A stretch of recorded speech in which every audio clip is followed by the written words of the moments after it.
be amazing. Who's looking forward to the panelists?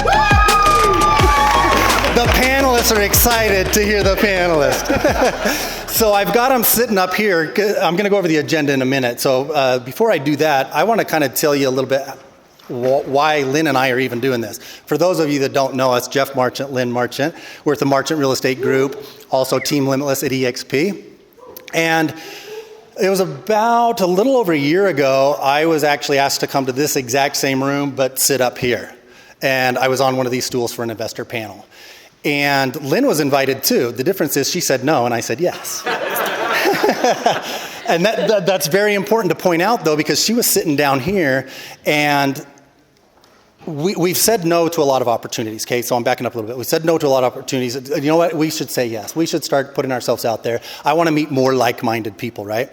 So I'm up here speaking, the other panelists are up here speaking, and she's squirming in her seat. She's got stuff to say, and she's not up here. And I could tell during the whole thing, she wishes she was up here because she had things to share. So that was our takeaway is, holy crap, we actually inspired some people along with the other panelists on our journey, our experience. And she knew that she could have inspired because we're two different people living the same storyline but playing different roles. It's kind of weird. If you work with your spouse, you know your perception's a little bit different, huh? It is. And you're going to have to grab this from me. No. So I say that kind of just as an intro because from that, we were invited to share our story at the Utah Valley Real Estate Investors Association. So we did that, and we tried to outline, based on what they wanted to present, our story, our investing background, how we built our portfolio, how we work with our family, all of this kind of stuff. And the interesting thing we found was nobody really gave a shit about our investing. They were more interested in the fact that we worked together as a couple. And we're still married. And it was 32 years, baby. But that was super interesting to me. It's like we're in a room full of investors, and all of the questions, all of the people that came up to us afterwards wanted to know, how do you do it as a husband and wife team? So because of that, it's like, maybe we should talk about that. So we did another panel discussion with couples that work together in real estate. I've met some of you in this room because of the panel discussions that we do. Our life has been enriched from these things that we started a year ago. Moms who are successful working in real estate and being moms. Now we're doing investors. We've done couples. We do agent-to-agent networking events. And we've got the most incredible people in our life that would not be in our life had we not started organizing this kind of stuff. You know, I want to pull up, I call it, it's like, everybody knows the word serendipity, right? I looked up the actual definition. Now listen to this. It's the occurrence and development of events by chance in a happy and beneficial way. The reason I looked that up because I remember it mentioning something about by chance. Oh, it just happened to happen. Serendipitous events just happen to us in life, right? But we create our own serendipitous experiences by you guys like being here in this room. You're going to meet somebody. You're going to hear something from the panelists that's going to create one of those happy, beneficial moments or relationships because you put yourself out there. And as we tell a little bit more about our background, I'll talk a little bit why that's important to us and how we got started in investing. She was breathing like... No, I really wasn't. I am very grateful. So many people that are in this room have really enriched our lives. And some of the people in this room, I actually just met and invited yesterday. So thank you for coming. I think you're going to learn a lot from the people that are going to talk. I am so lucky to have all of them in my life. And just really excited for you all to learn today. Awesome. So let's go over the agenda. So you know, because I'm doing this a little bit different. Normally a panel discussion, there's moderated Q&A, and then there's open Q&A, and it kind of starts out that way. There is so much incredible content with these 5 investors. I'm telling you, if I could have recorded the lunch that we had just to introduce them to each other, get to know each other, and as they went around the table and told about their backgrounds and everything, and they're sharing contact information and asking for resources on hard money lenders and all this, I'm like, wow, I should have just recorded this and we could have played it. And it would have been amazing. So there's a lot of good content, but just know you're going to leave here wanting more. You're not going to get everything you need to know on any one of these topics. It's going to be enough to create intrigue, to create new thoughts, connectors in your head on possibilities, maybe new relationships that you want to form with the panelists or people out here. So what we're going to do is we're kind of doing the moderator we're going to do a moderator intro and introduce a little bit more about me and Lynn. And then I'm going to introduce our sponsor.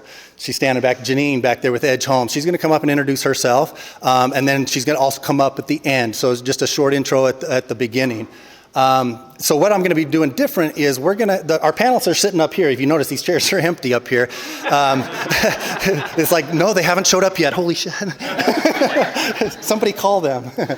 No, they're all right up here. And we just had a little powwow out there. And they brought up to me a very good point. It's like, hey, I don't want to be sitting up here like I'm doing right now trying to see the slides, because they've all prepared slides to give you an introduction into their backgrounds, their specialties, their knowledge, and what they're here to share. So take notes, because there's not going to be any questions during that part. They're going to each take about 20 minutes. Okay, so this is going to be half of our panel is hearing from each one of them on their investing background, the knowledge that they came here to share to you. And that's what I love about all of them is they're all service oriented. They're not here because of them and their ego. They're here because they know, like Lynn and I found out, they can inspire other people. And I'm super excited about that. So they're going to do that. And then we will go into some moderated Q&A. You all answered questions on your intake form when you registered. A lot of you have the same questions. We're going to start with some of those. That's going to be specific to not specific to more people, but it's going to cover more of your questions. And we'll start with that to get some discussion going. And then we're going to open up to open Q&A. That's why I say, hey, somebody's going to say something that you're going to want a little bit better explanation on or go a little bit deeper on. Take some notes, because we will do open Q&A and let you guys have some time at the end there to ask those questions. So then the sponsor's going to come back up, and then we'll close. And hopefully you guys, after we wrap up, if you got a minute to meet and mingle a little bit, there's a lot of power in this room. There's a lot of you are new investors, and there's a lot of seasoned investors in this room too. There's a lot of relationships that can be forged, and that's why I love doing these in person. You notice I didn't advertise this being on Zoom, or you could stay at home and watch it, because I wanted you to come in here. We do trainings every week at my office, and I'd put them on Zoom, and more people opt to go on Zoom than they do in the office. But you know what? All the magic happens after I shut off Zoom.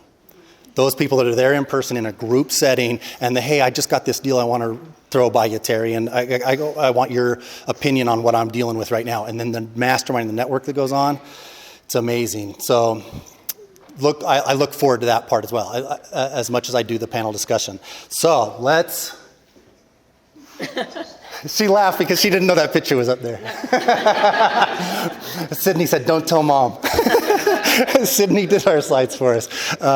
My daughter, Sydney, is our creative and helped put these together. But I only have 2 slides. We're not up here to present like we want to hear from these people, but I just want you to know a little bit about our background. And I'm not forgetting you're standing here. No, I'm very happy right here. So I mentioned serendipity, okay? So the reason I brought that up is because there's no reason why we should have bought our first investment property when we did, because we had no money, we had no credit, we were 22-year-old punk kids. We just were eager and hungry, and we wanted something. So we're out there looking at houses. And we're telling people, hey, we've been turned down by loans. We can't really buy this. We just want to look. That doesn't go over well with a lot of people. You call some real estate agents and they're like, you got 20% down? We're like, no. Okay, well, I can't even continue this conversation. Agents right? are rude. Not the ones in this room. How many of you are agents in this room? Probably more than half. Awesome. And how many of you that are agents are here not only to learn for your own investing, but how you can help your clients in their investing, right? That's just as important, right? What better realtor than somebody that invests that is actually doing what you're helping them do? So kudos to you guys, because you're way above most realtors if they're not investing in real estate. So I want to tell you about that first deal, because it has something to do with what I mentioned about that serendipitous collision, because we were looking at a townhome that we couldn't buy, but we're just out there. We're in the field. We're putting ourselves out there, pursuing our dreams. And as we're leaving this townhome we looked at, a broker was just putting a sign in the yard in another townhome in the same complex. And she flags us over. And she says, hey, if you're looking at that one, you're going to love mine. It's way nicer. The basement's finished. I just painted this and that. And we literally interrupted her and said, well, we can't buy. We're just looking. We're just like window shopping, right? And she says, that's okay, we'll take care of that. And she invites us in and she shows us the whole tour, and we're like, whatever, she's super nice, right? We can't buy, but she's taking all this time on it. So when we got done viewing that property, we again started talking about the financing. She said, that's okay, you can just take over my loan. And we're like, what? Oh, that's a thing?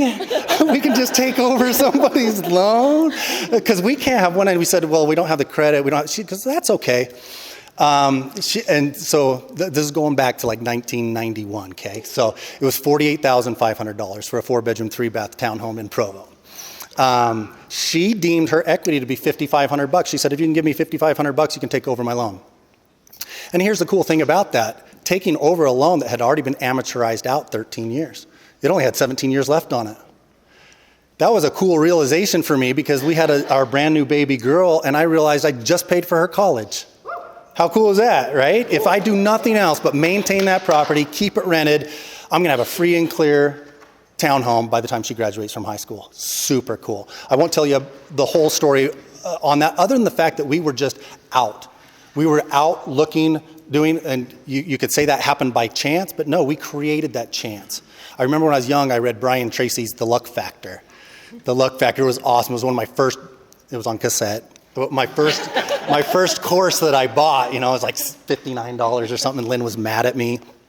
But the luck, true story. But the luck factor, basically what he says, we create our own luck. Right?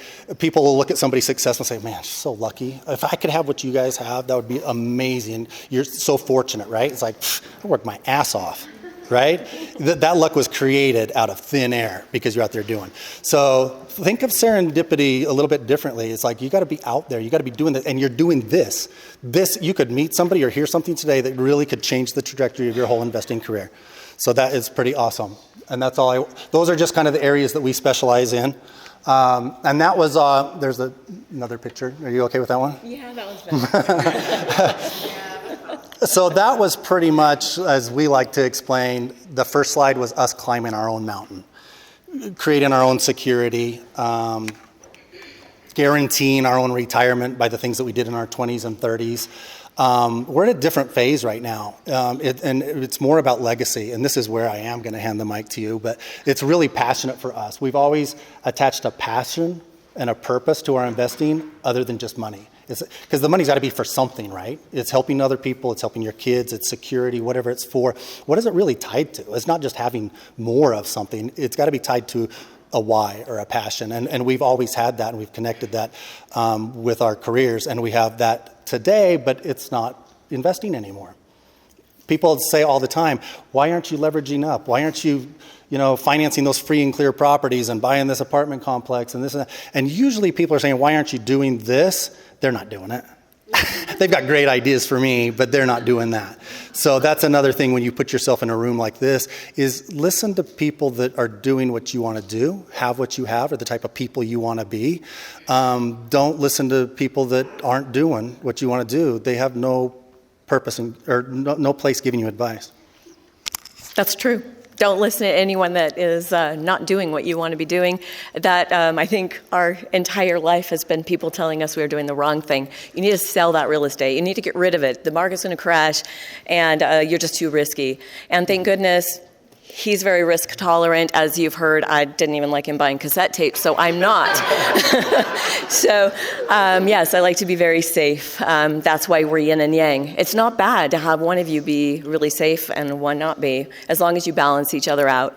But legacy is a really big thing for me because my entire life, my mom told me about my ancestors and about the people that built great things. Putting one of my great-grandfather, I guess, invented putting chicle in chewing gum, so he started the Wrigley's recipe.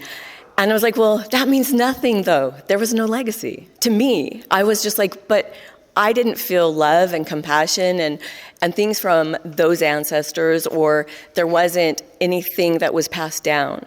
Not even more so, I think it would be about the education, like what we're getting in here. Just something where they held my hand and said, hey, this is what you need to do if you want to get here. I had no one like that. So that's what I want to be to our grandchildren and our great-grandchildren and our children, which they all are all, I feel, very, very successful. So, and I know you guys are all about that too. You're all about that, and you're about giving back, and so we've talked enough about us.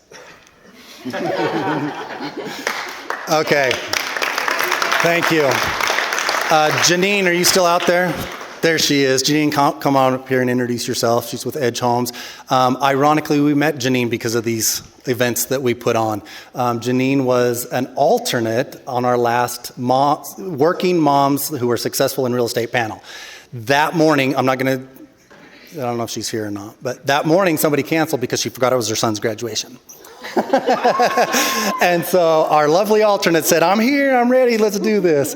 In fact, I got an alternate here today that we didn't need. Brandon Checketts, get to know him. He's awesome. Maybe he'll be on the next panel. But go ahead and introduce yourself, and you've got a little QR code on the next slide that you can share. Thanks. Thanks, Jeff and Lynn. Like Jeff said, my name is Janine Otley. I am with Edge. I've only been with Edge for a year, so I'm a newbie there. I've been in new construction for 7 years. I was at a previous builder before that. And I'm just super excited to work with the Marchant Group. I love you guys as people, and they have such good energy that it makes it really easy to be around them. I'm sure you guys can see that. And I love seeing the people in this room. There is a good vibe in this room. This is a powerful room. So I'm super stoked just to be here and to learn from these panelists, so who I also already love. I'm doing a fun giveaway at the end, and so I want to make sure you guys have... Oh, look, there I am. I'm supposed to be the QR code, sorry. Okay, and so I'm doing a giveaway at the end, which is fun. I'm doing Tucanos. We'll do two $50 gift certificates to Tucanos, little date night, and then I'm doing a bigger giveaway, which will be... One more. There we go.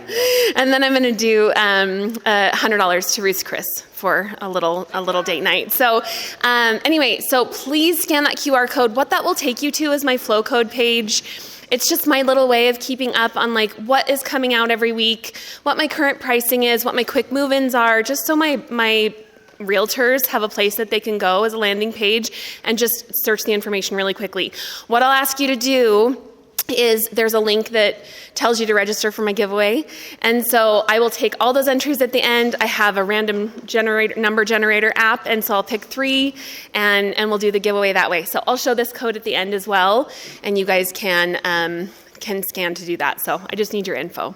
And I won't bug you. I'm not going to put you on some automated list for like HubSpot or MailChimp. I'm not like that. I just email the realtors who want to be emailed. Thank you. That's it. Thanks, guys. Thank you so much. Thank you. So Edge has some really amazing things going on. If you have clients that are under contract or are looking, if you want to make some good investments, talk to her. Anyway, I'm super excited to introduce Aaron. Aaron Kirkham is, his wife is actually with our group, and that's how I got to meet him. And I have watched this visionary grow an incredible business this past year, and he doesn't stop. He just goes and goes and goes. Do you sleep? I mean, seriously, do you sleep? Not well. I've grown a lot. Most of my growth has been right here in all out McStee. But no, we've. I also want to caveat. I have some awesome landlords at my place, which is the Marchants. I feel really humbled in a lot of ways. So our building of where our offices and everything are on Center and Main in historic Sandy. Coolest place on the planet Earth, center of the universe. I don't know if you knew that. But what's been really cool is we've loved the building and the historic aspect of it, and so we've done a lot to change it and make it nice inside and so forth. But what's been really cool is, typically when you do things at your place as a tenant and your landlord comes, they're like, "Oh, great, we're glad you painted." Whereas most of the time when Lynn comes, she's like, "Oh, this is great. We're glad that you tore down all the walls." Okay. Cool. Yeah. Oh, you tore up all the floors. Okay, great. And it's been really cool because we found a lot of cool little things inside. And but anyways, anytime you want, come on down. We're working with the city in Sandy to put some murals up, and they're also interested in. I digress on anything we're talking about. I'm Aaron Kirkham. I'm originally from Podunk, Tello, Idaho. Really love it there. I consider it the promised land, but I'll never go back there because my wife hates it. But I love my wife. You're here, wife? Whew, okay, I got to double check. But anyways, kind of short-term rentals. How I've approached this is, like all topics, we could go for hours on anything that we're talking about. So mine is very kind of high level on general things that you need to know as you're getting into short-term rental. A little bit about me. Instead of starting in a garage like most businesses, we started in a basement. My wife and I, we wanted to get into real estate. My family comes from a commercial real estate background in Idaho, and that's what we wanted to do, but my career took me to Mexico, where we lived. I had I didn't have the child, sorry, whoa. My wife had a child in Mexico. I had nothing to do with anything. But we lived there for, about 2 years in Mexico, Cancun area, paid vacation. I know, I shouldn't feel bad. But awesome experience because we got to associate with a lot of different things. But the biggest thing that we learned is, the world is pretty big and real estate's a facilitator in that. So we came back and we lived as an apartment complex manager where, you work for free rent kind of thing. And in that process, we bought a home to move into. And we noticed that rents were just skyrocketing. And so we said, let's put a long-term renter in there. Then we bought another home that was a little bit bigger. And in that home, there was the very clear mother-in-law apartment. And then there was a studio that could be made into it, but you had to walk into our front door. So we said, let's try that whole Airbnb thing. And it worked out so fabulously that I kicked out my brother-in-law from the mother-in-law apartment. We kicked out our tenants, didn't kick them out, we ended the lease, and did short-term rental in our units. Short-term rental, to kind of give you a very baseline rule, traditionally it cash flows 2 to 3 times better than long-term post-management, meaning you hire someone and you're still going to make 2 to 3 times what you can on your long-term rent. The other aspects of it, why it's really awesome, is they treat the place nicer than long-term tenants because you have a certified individual going through every time, checking that it's clean, that it's up to date, and all those kinds of things. Anyways, that's kind of initially how we got into it. Now, truly what launched Conmigo Vacation Rentals is my birthday is March 14th. And so for my birthday, when I turned 30, I was going to quit my W-2 job and live the dream. I'm an entrepreneur. My life's the best. I only work half days, the first 18 and the last 18, But instead, on March 14th, 2020, we got COVID. $23,000 lost in a day, 95% cancellation within 24 hours. And our dream went up in smoke. But through, just working through it, through that first month, it was a little bit of a challenge because it's like, shoot, now what? But we were able to readjust, travel patterns changed, and through that process, we got 4 more clients, and I quit my job, and we just went after it regardless. And now we've been able to, we've been very blessed, but I think a lot of it comes down to working hard at the same time, and honestly getting lucky sometimes. Anyways, a little bit, I've also done some education through Idaho State University, Cornell University, and UVU, all associated around hospitality, just so that I'm up on kind of things that we need to do. Now, a little bit about Conmigo Vacation Rentals. We have 82 different properties from Springville, Utah, up to Idaho Falls, 2 of which are boutique hotels. A boutique hotel it's similar to a hotel, just a little bit more niche, a little bit more creative than just a hotel. We have about 2,000 reviews on the platforms and stuff, but this is just kind of a tertiary view of a little bit about it. But this is the true key to my success, and I wanted to kind of highlight is having your team around you. A lot of my team members are here, and so I kind of wanted to highlight of those. The most beautiful member of our team is Rachel, and Rachel, if you can raise your hand. Rachel is part of the EXP network as well, but what Rachel does is she helps with the acquisitions. Clients come to us and say, I want to do short-term rental, where, how, when? And Rachel facilitates that. We don't do the flipping in all cases or the all of that, but we have team members that we can build with and all of that. So that's where Rachel comes in. We also have partners that help with the furnishing. And then we have Hannah Hogan. Hannah, raise your hand. Hannah's the best. Hannah owned and managed several different restaurants throughout Afton, Wyoming and everything, and her own family has a hospitality business. She's our general manager doing a little bit of everything. Then we have the Chio Silva.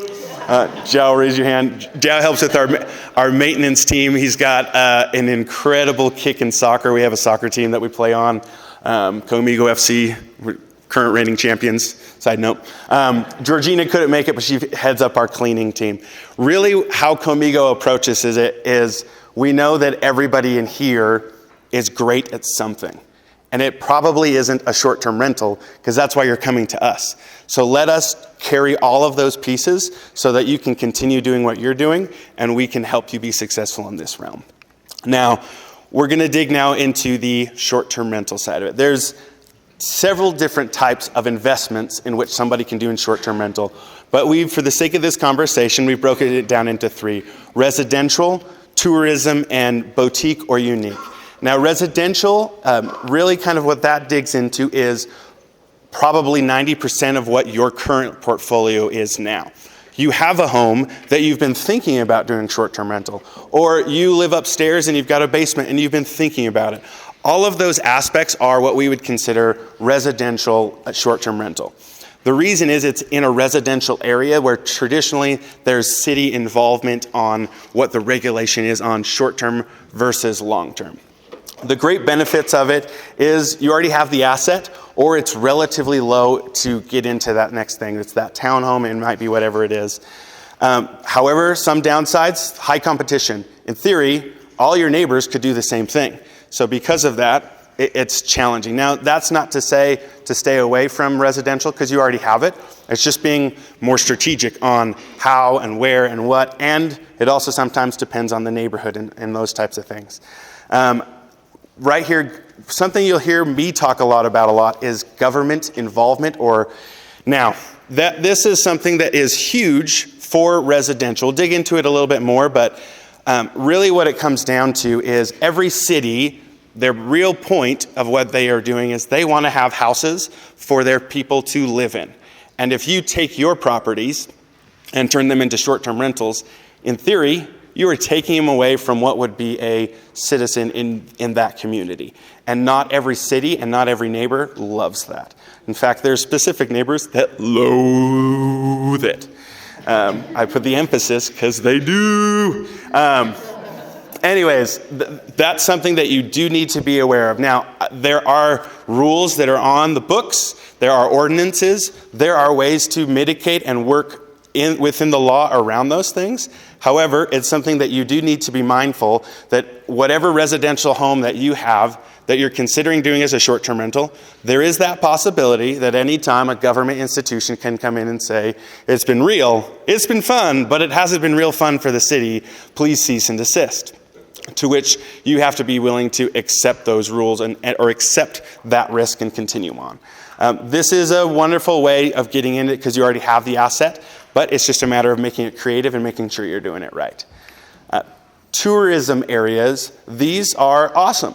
Great examples just here locally. We have Park City, Bear Lake, Garden City, awesome areas that are focused on tourism. Now, the reality of these markets is it's a higher price point just because you can, buy a home in Park City versus buying a home in Sandy. Differences, right? We already know them without even talking about it. And the other upside to that is if it is ski season, you just have to print the money because it's just incredible in Park City. To give you one example of really basic numbers, we managed a one-bedroom apartment that through the ski season cash flowed for the owner $10,000 a month. Cash flow, so after costs. Incredible, one-bedroom apartment. Whereas in the summer, she was losing money because we can't get anybody there. We can't even pay people to go to Park City in the summer kind of thing. So that's the balance, is high seasonality. In that time frame and when it's the season, it's going to be a cash grab. Really strategic markets kind of have that mix, like the Eden market right now, Huntsville. That one's a more creative one in the sense that it is a higher price point, but it also has multiple facets of what is tourism. It's got the lake, it's got ski, it's just outside of Ogden, and so it's not necessarily that far. Areas like that are really good just because they have that balance, but even still, you're going to experience the seasonality because the boating season ends, skiing season ends. And during that time frame, you plan for low occupancy, but the balance is that's okay because you've already had such profitability on those higher time frames. Also, what's very interesting about these is government involvement traditionally is a lot lower. Park City, for example, you just have to schedule an appointment. It's $35. They come in and say, yeah, looks like a place, and they give you the permit. Super easy. Whereas Hurricanes and St. George, similar process, but they also enforce with greater brutality. So I say it kind of in that way is because, so St. George and Hurricane, they have zones in which you can have a specific short-term rental, which is great because what it does is it protects you. If you buy that home in that area, it means legally you have full right to do it. And when you sell it, that person has full right, meaning the person across the street that doesn't, they don't, and they enforce it with greater vigor. I keep using these creative words because St. George is the most aggressive behind Daybreak. Daybreak is incredible, but granted, Daybreak is not a city, a community, it's just a place, that's the right word, an HOA, but we've listed some and within 6 hours have received notices from Daybreak. But granted, that's their brand, that's what they're going for. As long as you're following the rules, you're good to go. But that is kind of the challenge sometimes with markets like tourism ones is you have to be able to have the capital in order to get it because it is more expensive. And then you have to make sure that it's in the right zones, the right areas, and right permits, because if not, they very actively will ask you to stop in creative and sometimes with associated penalties. Most of the time, we'll talk about that one, that I'm very passionate about the government side of it. And so, because it just makes it so much easier. But anyways, the tourism ones, they're great just because it's a total cash grab, as long as one is prepared from a cash flow standpoint or cash management to know that there's slow seasons in which that needs to facilitate it. And then other ones that we kind of talk about are boutique or unique. I would say that this is probably the one area in which truly you can, printing machine is not even the right word. Like it's just an incredible way to make it a more sustainable form of a business for any type of investment in short-term rental. Now, the reason I say that, I have two up here that we manage. So one of them is the bins in Lava Hot Springs. What this is, they're silos that they have been converted into living spaces. They're super cool. It's that Instagram-worthy thing, and it's such a unique experience, but inside, it's amazing. It's a luxury experience, remote blind curtains that come down. You walk in, everything's brand new, everything's custom because it's hard to build things or order it from Lowe's if it's in a circle. It's so unique that really for our owners here, all they have to do is make sure that they are capitalizing on the best ways to market it. Meaning that it's not just Airbnb, it's not just VRBO, it's their own website, it's your own Instagram, so that way you are leveraging direct bookings. And in the end, meaning the end, let's say 20 years when they elect to sell it, then it's a true asset and a business that they're selling, rather than it's just a home that I did as an Airbnb. That's kind of the difference in between the two other ones, is that this one, these types, you create them in a way so that at the end of your life cycle with it, you can sell it not just as the asset, but also the business. You're selling email lists, you're selling the guest reservation book, you're selling the bookings because you've developed it so that you can sell off the booking channels as well. That's what's really advantageous about this. And on a lesser charismatic way of saying it. So my family, Pocatello, Idaho, there is a piece of property there. It's called Maridale Park. Maridale Park initially in 1902 was started as a beer garden in Pocatello, Idaho, which is 1,000% Mormon. So it did really well till it didn't. But they planted all these trees and it's an incredible grove. Then 10 years later, the next one came and they built a dance hall. And then 10 years later, a carnival was there. And then 10 years, so you might be noticing that there's a trend that every 10 years, some idiot comes in and tries to say, oh, I can do it better than you did because it's fun. because it's sexy. That is the other thing that's advantageous about these, is because at the end, if things truly don't work out, there is always someone who's going to want to buy something cool and sexy. And it's an asset in which doesn't have all of it's more of an emotional in some cases. So there's a lot to talk about with boutique and unique, and truly I think this is where the market is going. Now, kind of getting back into that regulation thing, the biggest thing about this is it's very important for you to realize that the government is king, and we have to follow it. Legal is always best, but for most of you, focusing on the residential side of it, the biggest things in which a city will become aware that you're doing a short-term rental, if it's conforming or non-conforming, is noise, parking, parties, and neighbors. Some neighbors are just particular. The more affluent a neighborhood is, the more that they're likely to care because they want their neighborhood to stay nice. But really, professional management mitigates a lot of those things. There's even decibel monitoring systems that you can put in to monitor those sounds and kind of give you those notifications. But this is something that you do need to be aware of, that really the day might come that your awesome Airbnb that you're doing in Sandy will get that notice, and you need to put people in there for 30 days or longer because that's what the law is. Because you aren't living there, because that's what the ordinance is.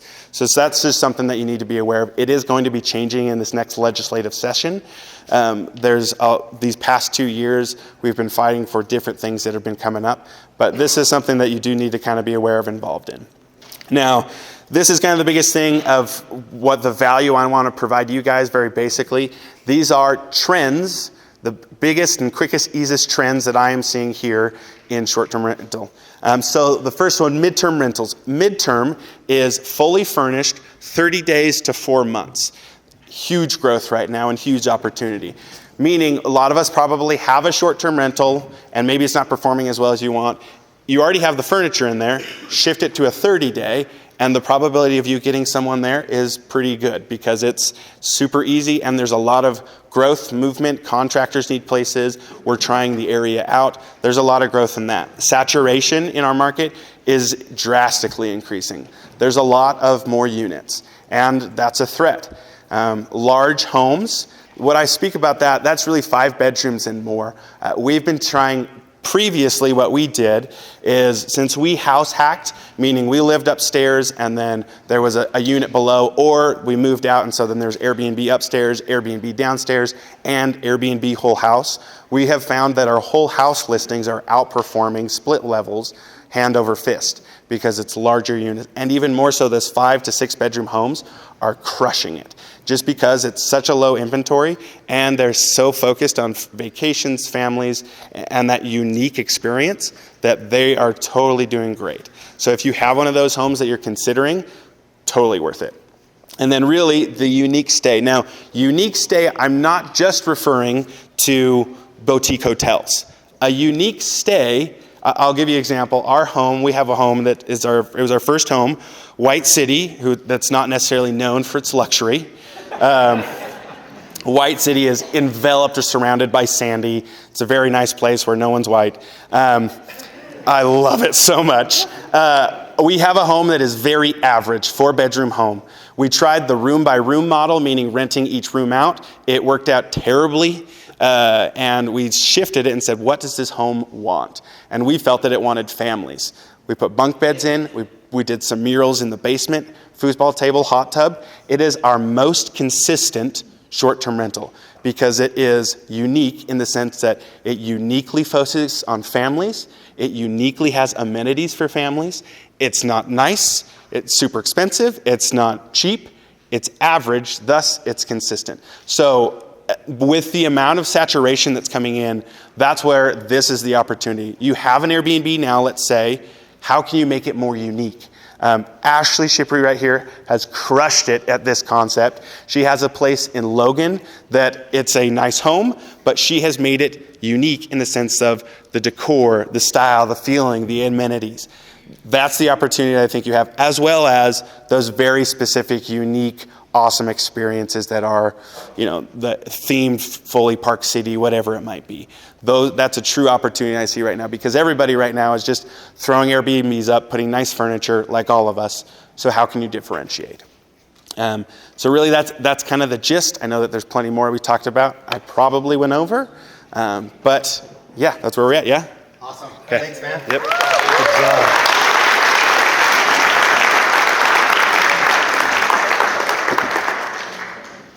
Terry Morrison, you're up.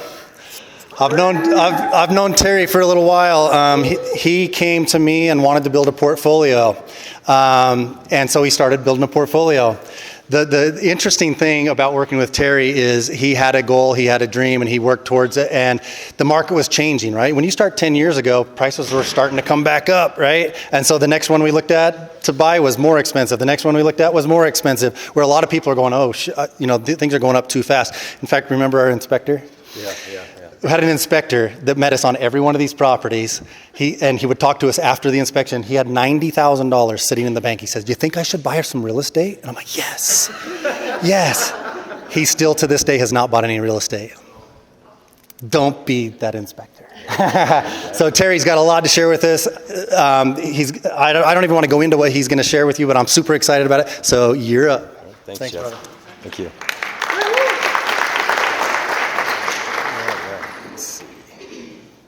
Excuse me, as Jeff said, Terry Morrison. I live in Draper, Utah. I did get started in real estate with Jeff, kind of my story. And again, thank you everybody for coming today. Really excited that you're here to spend some time with us. Hopefully what you'll take away from the event today is, learning from everybody on the panel, that we can share some of our experiences, maybe inspire you guys or educate you on some things that would help you as you, go down the path that you're going down. So excited to be here. Hopefully we'll, have some good discussion afterward. I'm going to tell you a little bit about my background at a high level. Hopefully we'll get into more Q&A and other things can come out. So we do expect you guys to ask some good questions as we proceed. But Jeff and I went way back. We started working together about 10 years ago, and what he said is exactly right. And I do thank Jeff and the Marchants. They were very instrumental in me getting into the real estate investing business. And so thank you, Jeff and Lynn, for all that inspiration and the stuff that you guys did. So me and my wife, Shelly, we live in Draper, Utah. I was originally, from here, went to Utah State, moved to California, was in the enterprise software space for a long time, and then we moved back to Draper. So we've been living in Draper for about the last 16 years or so. But my focus, and what I'm going to talk about today, is that I've been an investor in the residential real estate market, as probably many of you are, and then also recently moved into the storage asset class. So we'll talk a little bit about that as well. Some of the 27 years in the industry of software. So I worked for the high tech companies, Salesforce.com, Autodesk. Worked for big companies, small companies, startups, all that kind of stuff, and always kind of I made good money at it, and it was a little bit of a golden handcuff thing, right? It's hard to walk away from a job that you're doing well at, but I did want to move away from that eventually, and finally I did. The last 11 years I jumped into real estate, started doing more there, and then I quit my job this year in March and just went full-time real estate. So, yeah, good stuff. So anyway, a little scary, but hey, you got to do it. But I'm glad I did. Obviously, a different world. It's exciting and fun, as you guys probably all being in the investment arena or maybe in the real estate arena. You kind of, as Lynn touched on this, you really kind of make your own opportunities. You have the opportunity to be your own boss. You control your own schedule. When I was in the corporate environment, it's not like that, right? They kind of own you a little bit. They tell you what to do. They dictate your schedule. Now, if I screw up, I know it's on me. I control all that, and I actually kind of like that. So, kind of moving on. So, some of the companies that I created, to support my real estate activities. Obviously, the main one is my residential LLC for the investments that I made in there. I also created one for some of the self-storage companies I work with. The Blue Eagle Management is property management, so part of what I do is manage my own property, so there's a component of that to it. And then me and my wife, so I have so much in real estate that I decided, well, I should become an agent. That would be probably a good thing. And so Shelly and I, just at the beginning of the year, became licensed real estate agents in the state of Utah. So we're doing that as a husband and wife team now. So that's what Morrison Real Estate Group is all about. So why did I get into real estate? I guess there's one that's not on the slide here I'll kind of touch on. So, my dad had a little bit of influence on that, and he was one of the guys that like thought the stock market was black magic, right? I don't understand those stocks, that stuff's crazy, And he was more of a real estate and livestock kind of a guy, right? So I always heard Dad talking about that, when I was growing up and all that. So there's probably a little bit of influence there that eventually made me get into real estate. But when I was going through my corporate job, it was pretty much stocks, mutual funds, all that kind of stuff, because that was the vehicles that you had available to you. So the reason I wanted to get into real estate, a big part of it was diversification. That was a part of it. And then just a better cash flow stream for future, getting closer to retirement, those types of things. And, Lynn touched on it a little bit. I don't have it on the slide, but there's a component to it, too, for me that basically says, hey, I want to, try to get my family involved in this, maybe passing this down to my kids. Maybe my kids might even want to be part of this someday. So there's a component of that as well. The path that I took, as Jeff touched on, I started in 2012, investing in the residential market. So I went out and bought some, Jeff and I'd go out and cruise around and buy some houses, that was pretty cool. And Jeff was my agent at the time and did a great job for me. And, I was buying these with a long-term hold strategy. So I wasn't a fix and flip it kind of guy, but I do have a lot of tools and I do know how to do a lot of this stuff. And I got sick of looking at my screen most of the days as a enterprise software rep. So, getting the tool belt on and fixing things was actually kind of medicinal for me a little bit, right? It only takes so many PowerPoints, I guess, like this stuff. But so I did fix my houses up and rent them and had a long-term hold strategy. So that's how I did it for the past 10 years. And then I also did property management. I was too cheap to pay somebody else to do it, so I did it myself. And that worked out okay. So I was able to do it. Tried to get my wife to help me out a little bit, and she did where she could, so that was all good. And then in late 20, I jumped into self-storage, and I was very interested in that asset class, so I moved into the self-storage investment market as well. Why did I do that? Again, kind of a diversification play, moving, out of just totally real estate on the residential side. On the commercial side, having a different asset class. So that was one driver. I did like the business model. It was kind of intriguing to me. I'd been looking at it for years. Thought, wow, I'd like to do that. And it, like Jeff was saying, you talk about it. You're not necessarily around people that are doing it, and I wanted to do it, and so I was trying to figure out how do I get into this market. And eventually, I made that move because I did like the model, and there were a lot of cool things about it. And then historically, it was just a good asset class. It was performing well. It did well in up markets, down markets, so that was intriguing to me as well. Now, getting into it was really tough. I mean, it was harder than I thought it would be because it was just like the residential market has been for the last, 7, 8, 9 years, 10 years. The storage market got really heated up. It was really hot. Difficult to buy properties. They were expensive. The cap rates were compressed.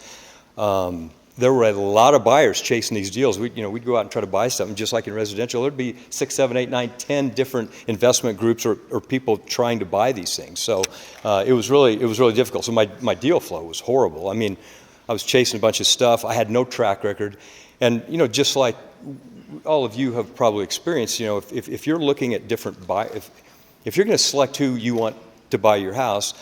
Who looks best on paper? Who's got the credit? Who's going to close the fastest, right? Same thing on the commercial side. It's no different. I had no track record. They'd look at me and go, oh, we're not selling to this guy. He'll never be able to get this thing across the finish line.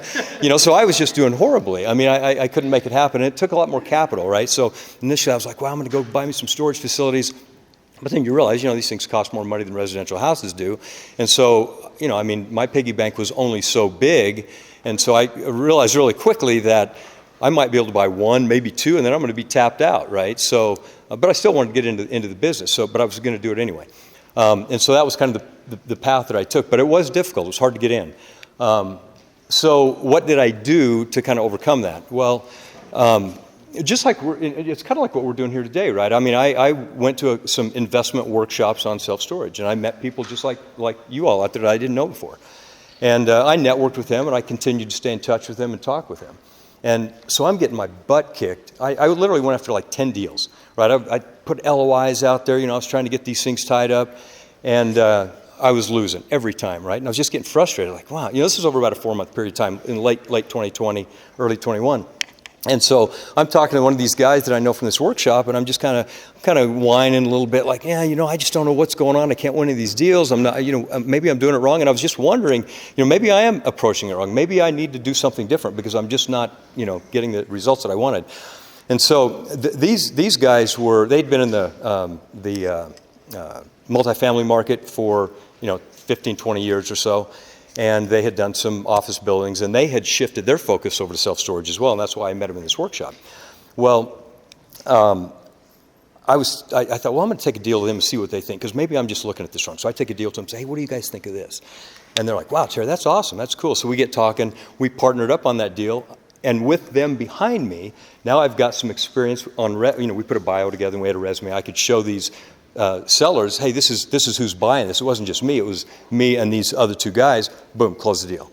Did it a second time. Close the deal, right? So my software skills transferred very well to real estate, and I was kind of the point man running these deals. I did demonstrate value and expertise to these guys, and so they brought me on as a partner in their private equity group. So that's kind of how I overcame it. Now we're out there. I've got more capital behind me, and things just started flowing. So that's kind of what I did, working with other folks to scale and to overcome it. So I guess the moral of that story is, and it's great that you're all here today, but don't try to do it alone, right? Network with people, come to events like this, partner with people if you have to.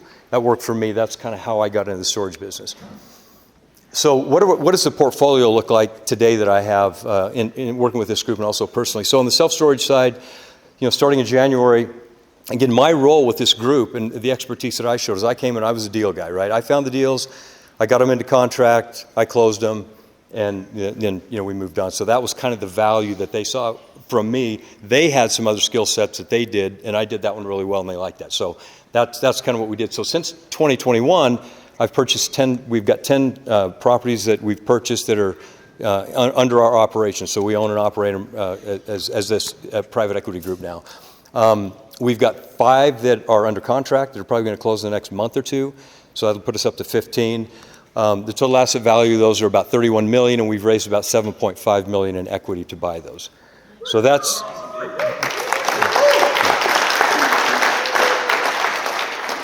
on the self-storage side. Now on the residential side, as Jeff said, I started working with Jeff back in 2012. I've purchased 16 homes. I've sold 6 of them. I currently have 10. I manage 7 of them myself on the property management side. And then 3 of them are short-term rentals, and I do have an STR property manager there, folks like Aaron Kirkham that do that for me. Those generate some really good monthly income, and the asset value is right at $10 million. So that's what my current portfolio looks like.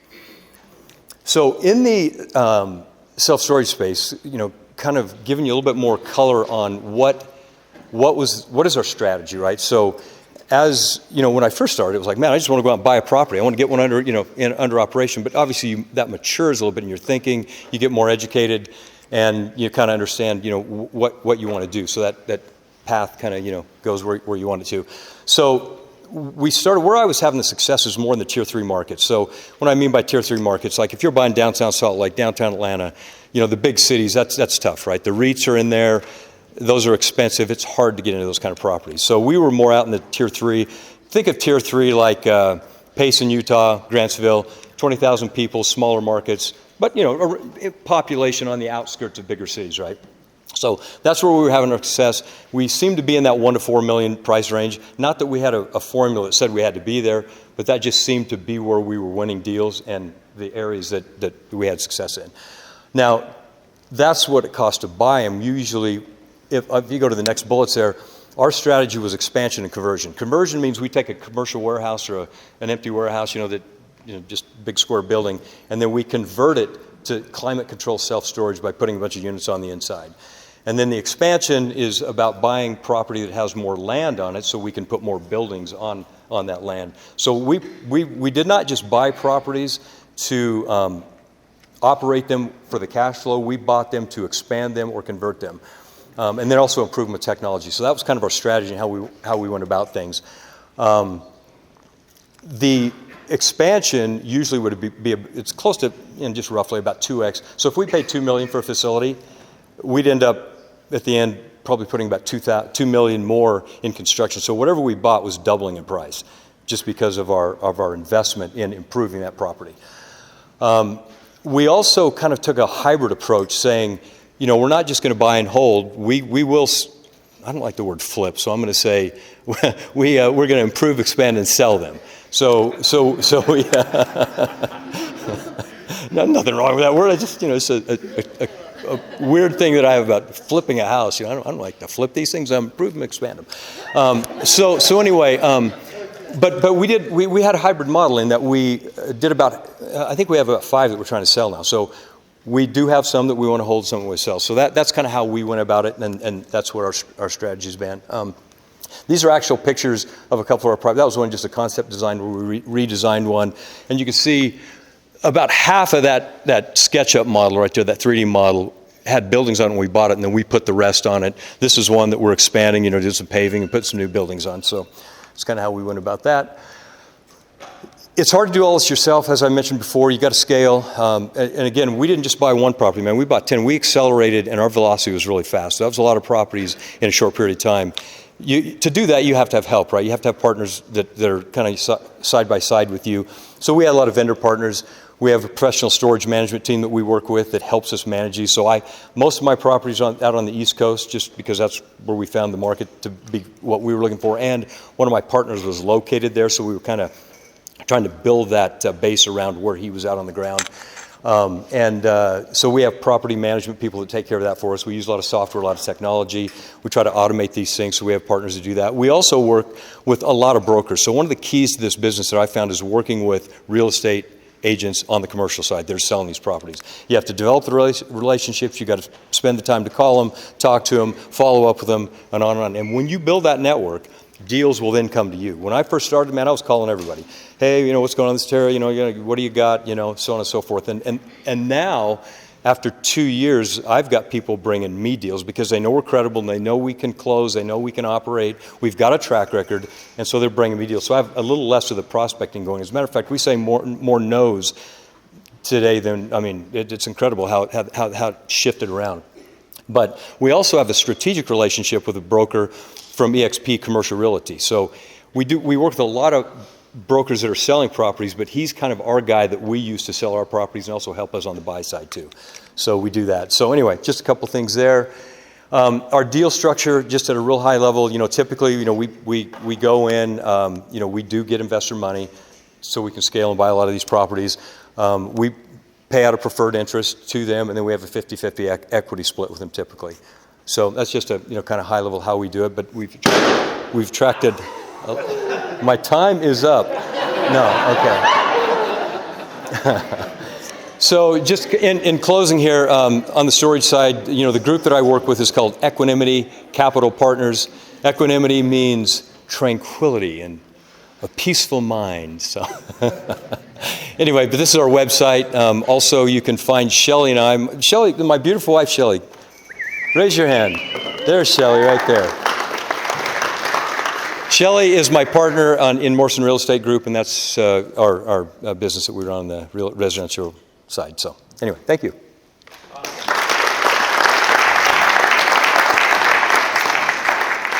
So you guys can already tell why we are so blessed. We surround ourselves with people like these guys.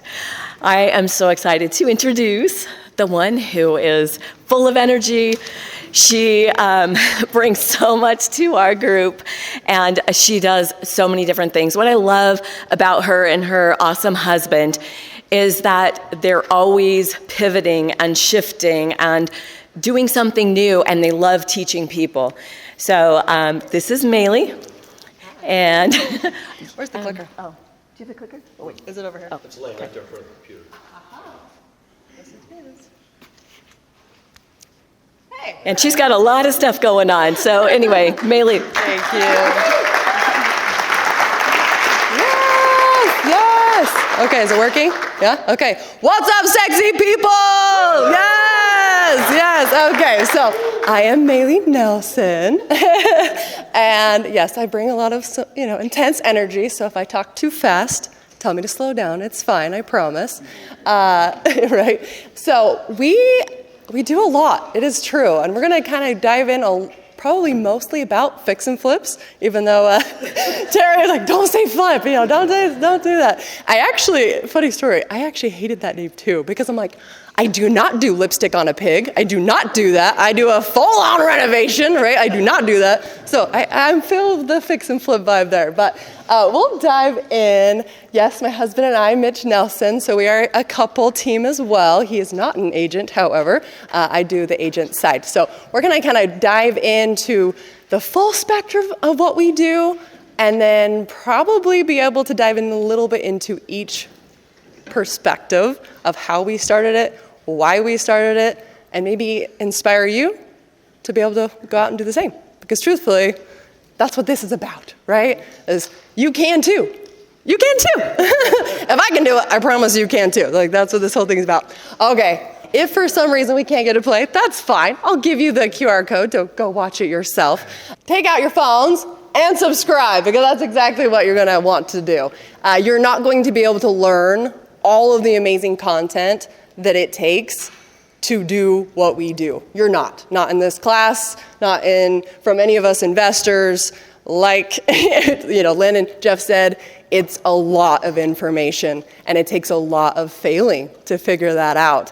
And so great news, I've done a lot of that for you. Yes, right? Like, yay, right? And so because we have failed over and over and over, we've also had a ton of success. And so because of that, you get to leverage our success, and you get to leverage our failure, which is super helpful. So take it, run with it, use it. This is what the YouTube channel is for, is just to bring about inspiration so that you can see some new trends, see what's happening, see what's going on with the market, but also so that you can figure out maybe what type of investing you would like to do. Because the truth is, guys, all of you aren't going to like to do fix and flips. All of you aren't going to want to do nightly rentals. Not all of you are going to want to do buy and holds. Not all of you are going to want to do storage units, right? Not all of you fit a specific mold, and that's great, right? That's what creates all of us diversity. And that is why we do what we do, is to showcase all the different types of investing that we have been a part of. And actually, if you name it, we've probably done it. Hi, my name is Mary Nelson, real estate investor. Right? Because of that, you'll be able to kind of dive in and we kind of call it your real estate IQ, or your real estate ID, and it's what you resonate best with. Because if you don't like stress, if you have like a really low stress tolerance, or you don't like to take risks, probably doing fix and flips is not something you'd be excited about, because it is very, very stressful, and it's a high stress, place. Yes. Okay. So here's some fun things that we do. So fix and flips, wholesales, multifamily, short-term rentals, mid-term rentals, long-term rentals, cash flow management. We'll talk a little bit about that today. And then obviously my favorite thing is interior design. So that I would say is probably what I'm known for the most. Oh, you're fine. We won't play it. They can watch it on their own. Interior design and finding off-market deals. So with that being said, off-market deals is probably where most of you are struggling if you've been trying to do fix and flips in the past. Or maybe you have been like, oh, I'm going to do it, and you have the money and you're ready to go, but you don't know how to find a good deal. Like, that's probably where a lot of you are at. I know then a lot of the questions that was repetitive on all of those. So I'm going to dive into a little bit of that with how to find off-market deals. But guys, I will tell you the truth. You can find deals on the MLS. You really can. Like, it's so great. And I will say the last 12 deals that I've purchased for our rent have all been on the MLS. All of them. The last 12. That's freaking awesome. Like, that's so awesome that just because I triple dip, right? So I will teach that, and that's definitely something that in a lot of our videos I will go over and over and over with, because triple dip is freaking amazing. I find the property, I buy the property, right? I made a commission once. I own the property, I flip the property, I sold the property, I make a commission, right? Well, right? And then I sold the property as the agent, and I made a commission. Oh, cool. Triple dip. Everyone say triple dip. That's right. Triple dip. Yes. So it really is so fun. A lot of work. I'm not saying that that's not the case. And it definitely takes a ton of time and effort, right? Like, who was it? Aaron was saying, like, do you sleep? And people always ask me that. Do you sleep? No, not really, actually. I was up at 4:30 this morning. You know, it is what it is. But I love it. I wouldn't change it. Not if you gave me $2 billion. I would not change what I do. But I really do love it. So I hope that also, takes away the stress part of it, because I really do. I absolutely think it's so fun, and I live my dream. So I'm very, very blessed. We're gonna talk a little bit about this scenario. So life wasn't always so amazing. Truth, realism, right? So actually, how I got started in real estate investing is, probably similar to some of you. Life happens, and you have to make shifts, and you have to decide to do something different. My original career actually was to do door knocking. So I was one of the #1 door knockers in the country, and that's what I did. I ran really big door knocking companies like Vivint and Protection One and an Edge, like so many incredible companies that I was able to work for and be the divisional for, and open up 7 different territories.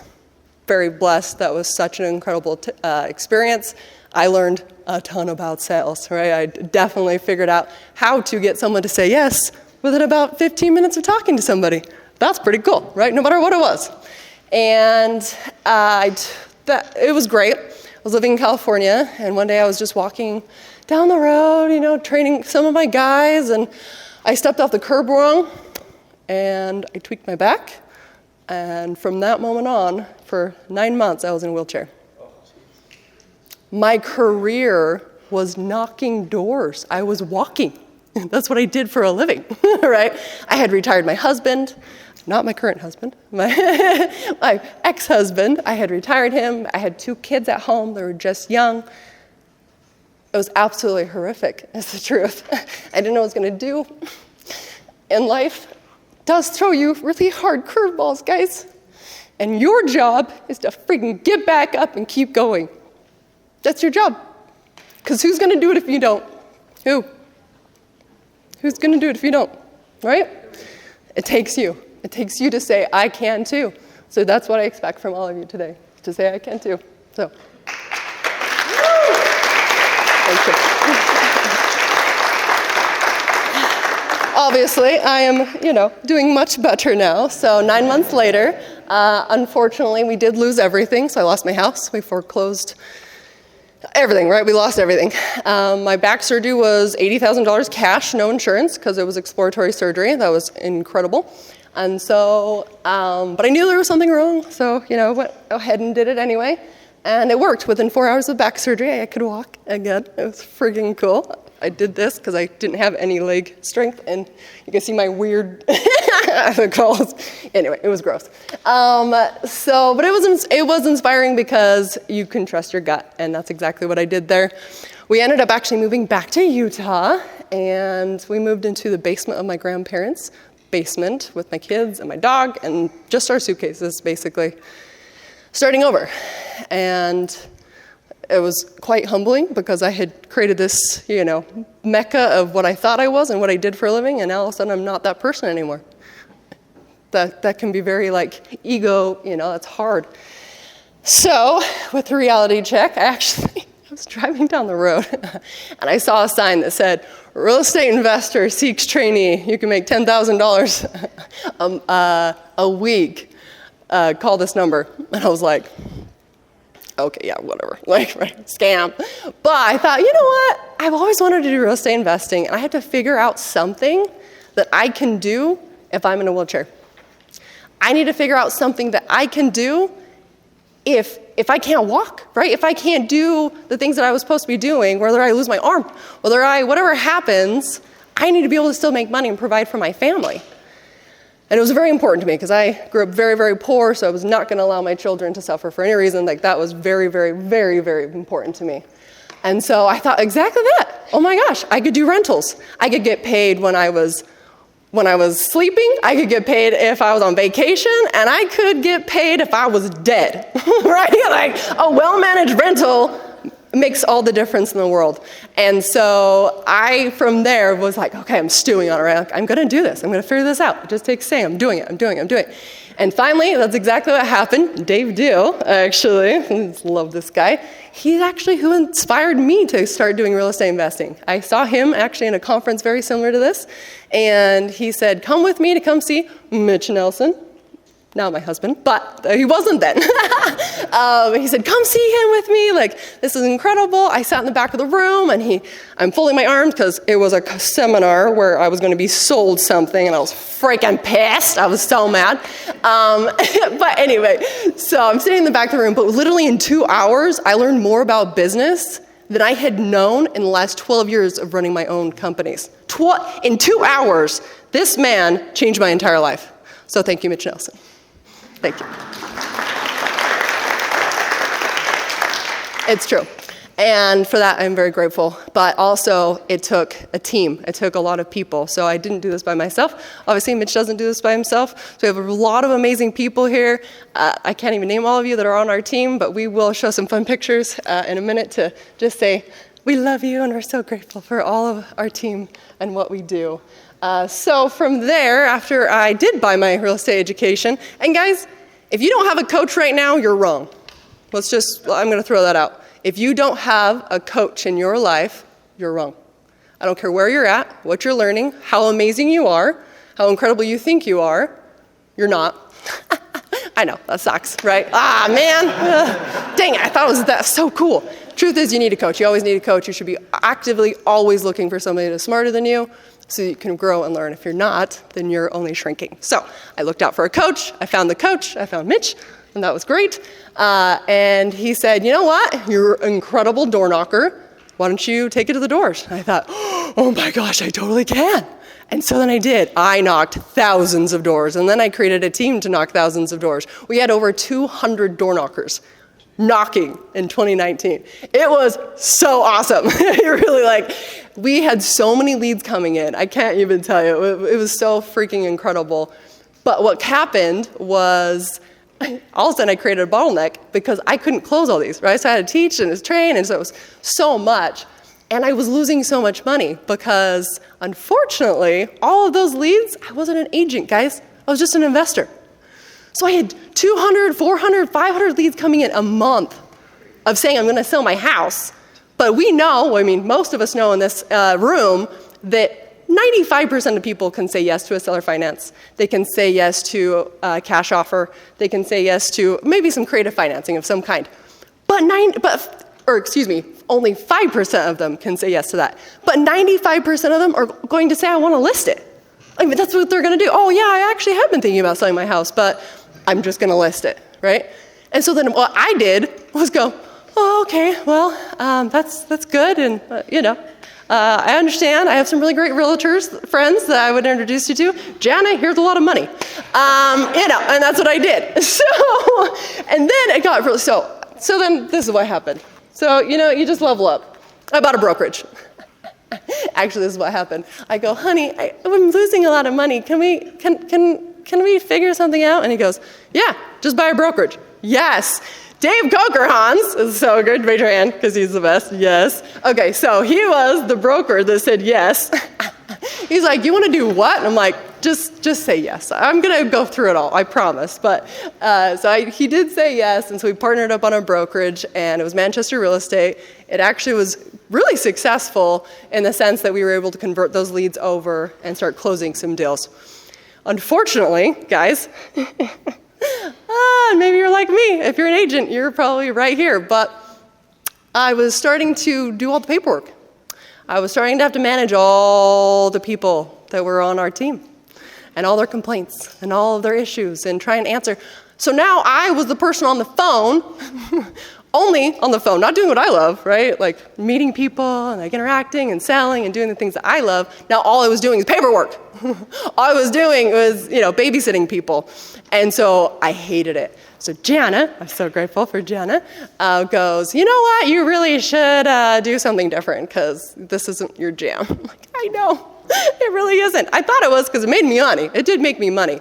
But it definitely wasn't. You'll find out. Like you'll do something in life and you'll be like, I don't like this anymore. I'm not doing this anymore. And that's okay. Pivot. Just pivot. It's totally fine. roll with it, guys, right? Okay, so I didn't want to do that anymore. So I found EXP, the next slide here. Yes, I'm so happy. Oh, so great. So I found EXP, and what was so inspiring for me when I met Jeff and Lynn is, one, they are people who I want to be like, right? Like, yes, we all want to be like Jeff and Lynn. So that was inspiring. I could be a part of some team that made me feel like, oh, I'm not alone. I'm not the only crazy person doing investing, right, as an agent. So actually, I wasn't an agent yet, though. I had a brokerage. I was doing all the brokeragey things, but I still wasn't an agent, guys. So I've only had my license for 2 years. That's funny, I know. But I've actually only been a real estate investor for 5 years. But with that being said, I did find EXP. My favorite part about EXP is that I could just dump my brokerage inside of EXP. What that did was they have a managing broker, and the managing broker legit takes care of all of you, all of me, all of my craziness, right? They manage all of that, and I get paid like I'm a broker. This is the best thing that's ever happened. Oh my gosh, it's so great. I don't do anything other than, hey, what's up? Hey, what's up, right? Like, just talk to people. So anyway, super grateful, do what I do, and now Grant Cardone's in, so that's pretty cool. Next, what we're doing. Okay, so I do a lot of fix and flips, and we're running out of time, and great news, you're gonna see a lot more of me. You just, subscribe to the channel, and you're gonna see all the amazing things that we do. I'm sorry you didn't get to see the cool video, but you can play it on your own, because it does go through exactly what we do. We do a lot. This is nothing. This is probably just last month, honestly. It's just crazy. Currently, we have 12 properties in renovation, which is a lot. It is. It takes a lot of people. It takes a lot of teams of people, and it also takes a ton of systems, right? And we're constantly having to evolve those and constantly having to dial it in more and more and more and more to get faster, to get more organized, to produce better quality, all the things. This market's been amazing, right? So we did very well the last couple of years. Very grateful for that. And we made a lot of people a lot of money, because not only do we personally invest, but we also bring on equity partners. And so that's really fun. So we've also made a lot of people, our students, a lot of money. So that's fabulous. So there you go.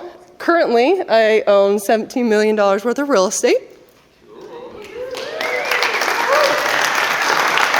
Yeah, there you go. Yeah. Thanks. Pretty cool in 5 years, though, guys. Like, honestly, that's freaking awesome.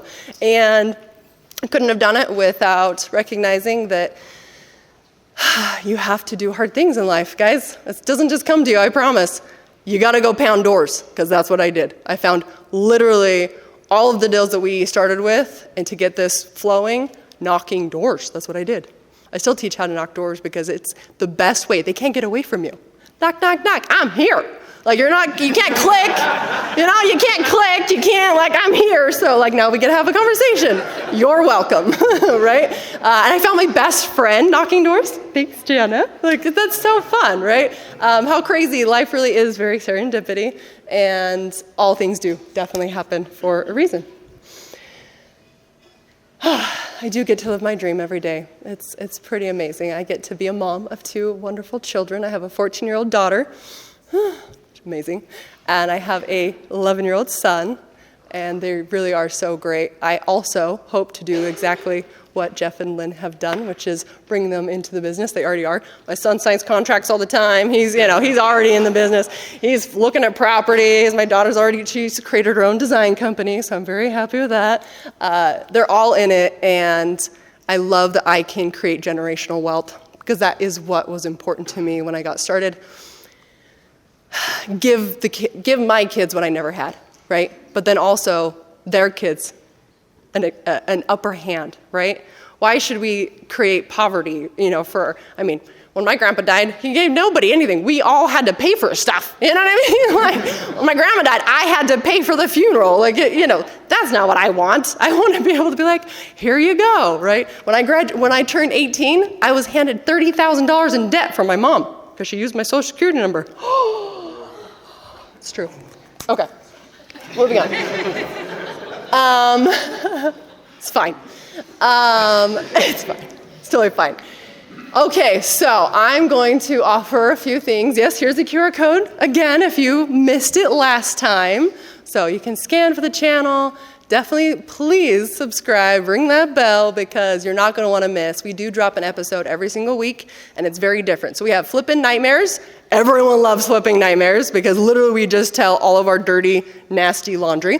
And it just helps you recognize that we fail every day too, and it's okay. It's just fine. And you can just keep going. I promise it all does work out. And then, we have flipping designs. So I do design all of our homes. That's my favorite part of what I do. I literally get into a house and I just go, right, just try and gut everything as much as I possibly can. Start over, create a really beautiful, fresh design. And so I show you how I do it, what colors we're picking for the season, all of those great things, what's in, what's not anymore, right? And then we do flipping education, which is more on this topic. So we do go through all of the different things that we, teach on and what we currently are involved with. Next week, we're dropping for our nightly rental that we just did. And so we'll be dropping a whole education piece on that, which is super helpful. And then I want to invite you, last but not least, to our Mitch and Maylee live call. So every Wednesday at 7 p.m., you should come and join us. It's so fun. It's free. You just get on the Zoom call, and we're all there, and we're hanging out, and legit, you just ask us anything. We do get asked weird things like, do you like cats or dogs? Like, no, don't ask that. I am a dog person if you really want to know, okay? So there you go. People ask the weirdest stuff, but it's fine. All questions are fine. There is no dumb question. And come hang out. Like, that's what this is about. Come join our team. Come play with us, because that is what life's about. Have fun, work hard, but play harder. Okay, that is, I think, all of my slide. Other than, I love our team. This is for you. It's a big hug. So I love you, and that's all I have.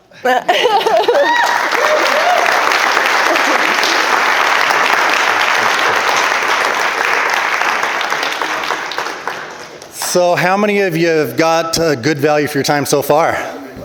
Not bad, right? But wait, there's more. We got 2 more incredible speakers that are going to come up here. One little takeaway I've kind of been noticing is how hard these guys work, right? They're talking about their successes, but they work hard. And so some people get upset about the results they didn't get from the work they didn't do. You got to put in the work, guys, right? And Josh puts in the work. Josh, come on up here. I've known Josh for 20 years. I've watched him build an incredible business. He's a great friend, and we've shared a lot of successes together. Josh was my lender when we were building our portfolio. I should have looked this up, but he's probably done... Not enough. Not enough, right. But just for us personally, probably 70 plus loans. Yeah. Just you. Yeah. And helped us get to where we are. So we're super grateful for Josh and for his friendship. And I kind of know what he's going to share today, so I'm super excited for what you're going to hear next. Josh Meadow. Thanks, brother. Appreciate you. Love you, man. Thanks for that, Richard. I'm going to need that. Good morning, humans. Isn't this cool?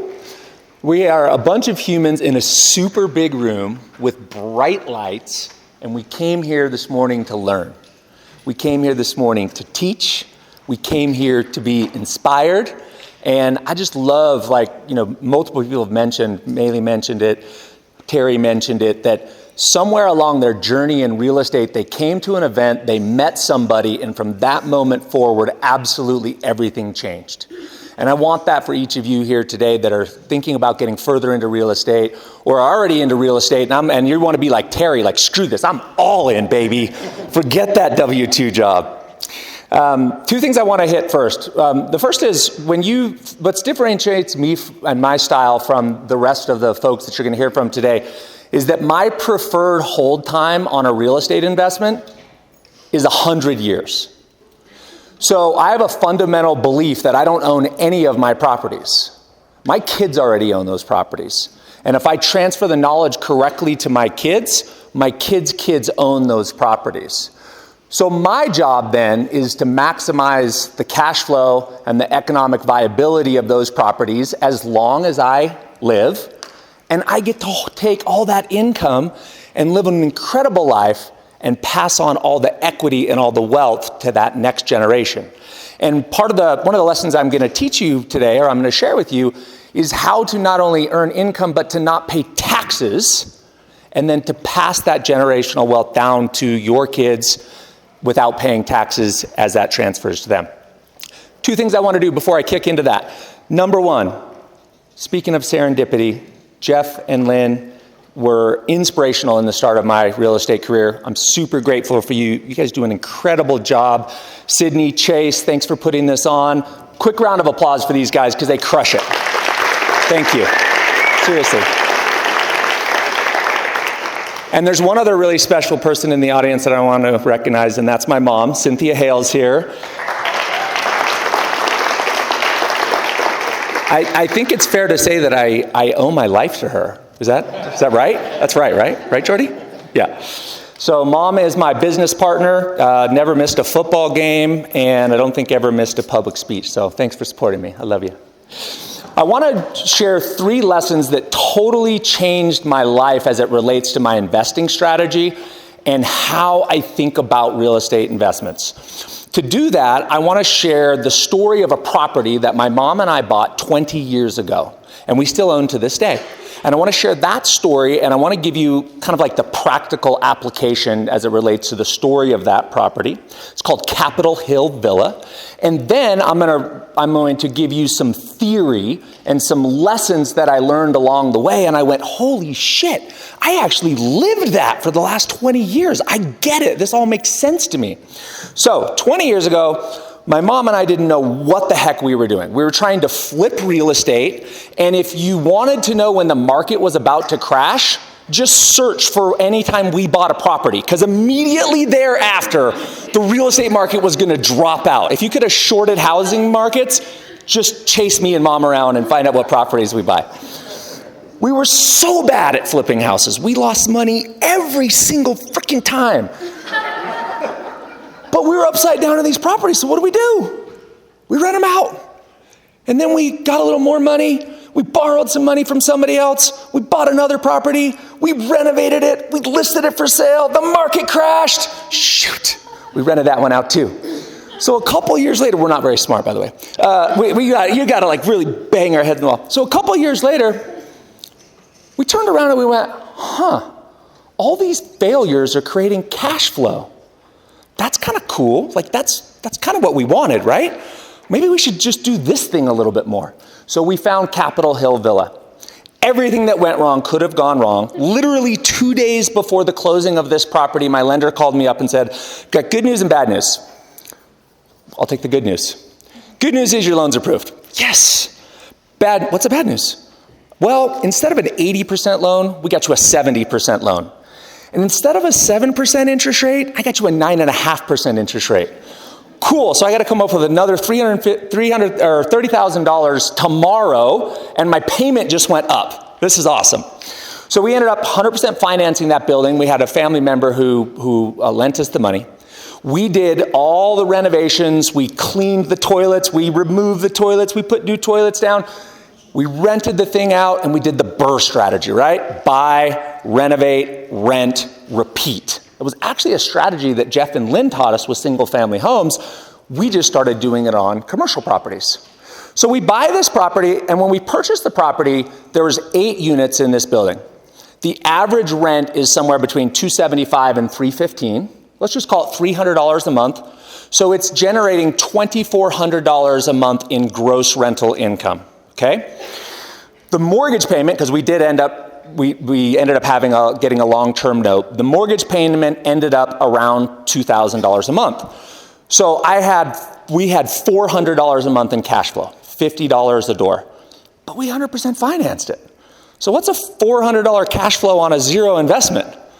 It's pretty good, but it's like infinite, right? So we started down this journey with this property where a few years later, there was a big recession. We refinanced the property. Now, all of a sudden, that payment went down to $1,500 a month. A few years later, we had all the people moving into downtown Salt Lake. We raised the rents. And over 20 years turning around and looking back, we now have a property that instead of having $300 a month rents, it rents for $1,300 to $1,500 a month. The income on that property went from $2,400 a month to $10,000 a month. So the first principle that I want to teach is around the power of compounding rents and how your increased income on your rental properties essentially deflates the value of the debt. So when we bought this property 20 years ago, the payment was $2,000 a month. We were bringing in $2,400. That's 85% of our income was going to that mortgage payment. That's a lot. That felt stressful. But today, that mortgage is paid off, by the way. But today, if we still would have had that mortgage, we would have refinanced it a couple of times. That payment would have been down to about $1,500, and we brought in $10,000 a month. So our income to mortgage expense when we started the property was at 85%. Fast forward 20 years later, it's at 15%. Make sense? So as the income goes up, the value or cost of your debt relative to the income is going down. So time and inflation erode debt. It devalues the value of debt because your income's going up and your payments staying the same over long periods of time. So I'm going to jump into some theory here and try to teach you how this works with numbers and cents. So this is, according to Zillow, July of 2022. We have a change in housing prices, this is just residential homes, up 18.2%. Rents during that period of time are up 13.2%. Now, I hold for 100 years, so do I care that my property value went up 18%? I mean, that's cool, but I don't ever see that. That's my grandkids' equity. But what I do care about is that rental income going up. And what I find people have a really hard time thinking about is, what does that do over decades? What does that do over 30 years? So we created this chart, and the strategy that I'm going to show you is that inflation, or the increase of your rental income, destroys debt. And that's the strategy that I want to teach you. Now, there is a lot of numbers on here, so I'm going to try to make this as simple as possible to humanly understand. This is a scenario of a loan over 30 years. Starting in 1972, the average price of a home in the U.S. was $18,267, starting right up in this blue section. If you put 20% down, your average mortgage amount was $14,614. You have a mortgage rate at that time of 7.37%. You have a 30-year mortgage. The monthly mortgage payment is $100.88 a month. And we're going to assume they have an 80% loan to value and a 33% tax rate. Everybody with me so far? Okay. So the first vertical column you're going to see is the years. This is an amortization chart, if you will, from 1972 to 2001. Next to that, we charted the annual inflation. This is the rate at which goods and services are going up. It also tends to mirror your rental income increases. Or if you're a W-2 employee in inflationary environments, there's labor shortages and your income goes up. So whether this is a primary residence or whether this is an investment property, this theory holds true. So as inflation goes up, the value of the dollar goes down. So we can see in 1972, when this started, the value of the dollar was $1. I could buy $1 worth of goods and services. But if I fast forward 10 years, if I go down to 1981, because of inflation, the value of the dollar is only 46 cents. Does that make sense? My buying power in 1972, I could buy $1 worth of stuff. But 10 years later, I can only get 46 cents worth of stuff. What do we borrow? What are we borrowing when we take out a mortgage? We're borrowing dollars, right? I get to borrow the full value of the dollar today and buy a real asset, and I get to pay it back with these dollars over here that 10 years later are only worth 46 cents. I get to pay those dollars back with future rents that went, in my case, from $300 a month to $1,500 a month over that 20-year period. So you'll see that by the end of that third column there where it says the 1972 dollar value, at the end of the 30 years, the dollars only has 23 cents of buying power. It's been eroded, the value of that dollar over that time. The next column over is your annual nominal payments. So over 30 years, the total amount of payments was $36,317. That's a total amount, principal and interest, somebody paid over that loan. Next to that team is the inflation-adjusted payments. So if you understand that the value of the dollar isn't constant, it goes down with inflation, you understand that you really didn't pay in real terms $36,000. You only paid $16,000 if we adjust for inflation because my rents were going up and my mortgage payments stayed the exact same. Is that landing? I'm seeing some shaking heads. Yep. Okay, cool. But that's not all. So in real dollars adjusted for inflation, I didn't pay $36,000. I only paid $16,000. And then we have our tax deduction. So if I'm in a 33% tax bracket and I wrote that off of my income, I only really paid $12,654 back after tax adjustments. Now, let's bring this home. So my original mortgage size was $14,000. Over 30 years, principal and interest, I paid back $36,000. I had a 7.37% interest rate. My inflation-adjusted dollars to repay after adjusting for inflation was only $16,393. So what was my real cost of that 7% loan adjusted for inflation? It only cost me 1.06% to borrow that money for 30 years. But wait, that's not all. I also got to take the tax deduction of the interest that I paid. So after I adjust for taxes, I only paid $12,655 on a $36,000 loan. So that means I paid back less than I borrowed, which means my cost to finance that property over 30 years was negative 1.16%. Now, that would have been super hard for me to understand theoretically if I hadn't lived through owning an apartment building for 20 years. And seeing that when I bought that building, 85% of my income was going to pay for the mortgage.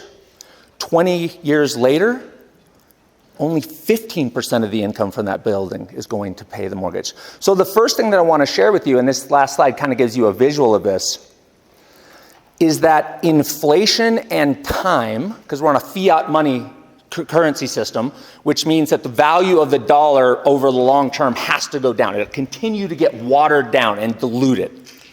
And that over time with inflation, it devalues the value of debt. Now, why was that important? This told me I needed to get more into the market. I needed to buy, and I needed to buy fast because I wanted to borrow in today's dollars, buy a real asset, and then sit back and wait for that debt to get devalued and wait for those rents to go up. So this is a picture. This is a graph. In 1972, when the property was purchased, this is hypothetical, by the way, I don't own this property. In 1972, my annual payments on that property were really $1,200 a month. But over time, as inflation erodes the value of the dollar, by the time I got to 2001 and this thing got paid off, I was only paying $200 a month, $280 a month. So time is your friend in real estate, not just because the property value goes up, but the rents go up. And as rents go up, the value of the debt is diminished. So that's strategy number one. That totally changed my outlook and my trajectory and really my real estate strategy of wanting to hold properties for 100 years. The next strategy I wanted to share was around reducing or eliminating taxes. And if you are in a flipping business or you have some other business where you have high income, your biggest expense in life is going to be taxes. And what I learned was you either invest in real estate or pay taxes, but you do not have to do both if you understand the laws and if you qualify. So this is 3 different properties that we bought, my mom and I bought in 2020, I think. So this is a medical office building in Taylorsville. This is a medical office building in St. George, Utah. And this is a retail center that we bought in Alpine Valley. It's a 16.22 acres and 79,000 square foot retail center. We have tenants like Big Five and GameStop and other, Fortune 500 type big companies that are our tenants. So here's the cool thing. If you qualify for this, you can do what's called depreciation. And I'll explain to you what the qualifications are, but you can essentially say, okay, I bought a building, I can't depreciate the land. The land is always there and it won't be less. But the IRS code says the building, your air conditioner, the heating, the furnace, the walls, the paint, the carpet, it all has an economic lifespan. And each year you can take a deduction for the erosion of that economic lifespan, because they say at some point you have to rebuild that building. So the cool thing is, in 2018, some of the Trump tax reforms said, well, you don't have to spread that over 27 and a half years or 39 and a half years. You can actually pull all of that depreciation forward, and you can take that loss in a single year. So this is a bid that I got from the Tax Segregation Authority that does our tax segregation work. They come out and study these buildings and show how much of it you can depreciate. And so here's the summary. We bought these properties in 2021, The depreciable basis, that's how much is the building worth if I take away the land. It's essentially your depreciable basis, was worth $18,660,000. Because of the depreciation laws, I could pull forward a tax deduction. I could pull forward that depreciation. And in the first year, I could write off $4,851,000. Who doesn't want to pay taxes on their next $4.8 million in income? Yeah, that's a win. That's a win. So my first year tax savings was $1.6 million in tax savings that I did not have to pay out. Now that's just federal. It doesn't include state. So there's another state tax that I would have paid on top of that. So I figured that first year buying those 3 properties saved me $2 million that I would have had to write out to the IRS in taxes. So my wife said, how come we're buying all these freaking buildings? They're such a pain in the ass. You have to manage them and run all the accounts, and then there's the taxes and the qualifying for the loans. This sucks. And I said, Hill, we got a choice. You either write the $2 million check to the IRS, or you write the $2 million check to the title company and buy a building. Which one do you want to do? She thought for a second. She's like, let's do the building. I like that idea, yeah. We're going to the building. I was like, got her. All right, there's a couple of caveats. I'm going to move really, really fast on this. You have to qualify as a real estate professional, or one other loophole that I'll show you, in order to be able to take this depreciation the way that I'm saying it.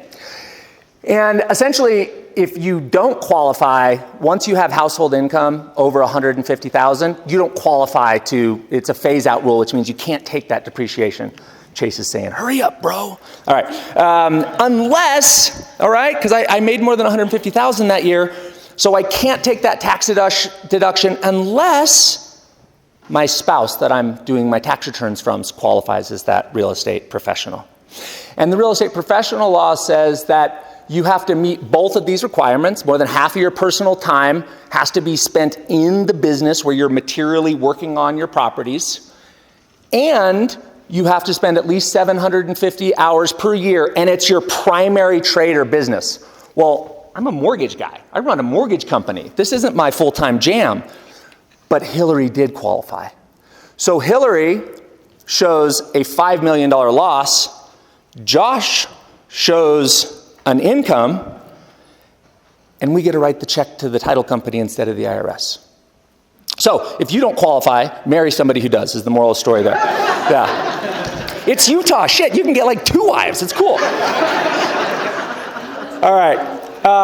One other thing that I want to give a carve out, because there's some, Aaron did a great presentation on short-term rentals.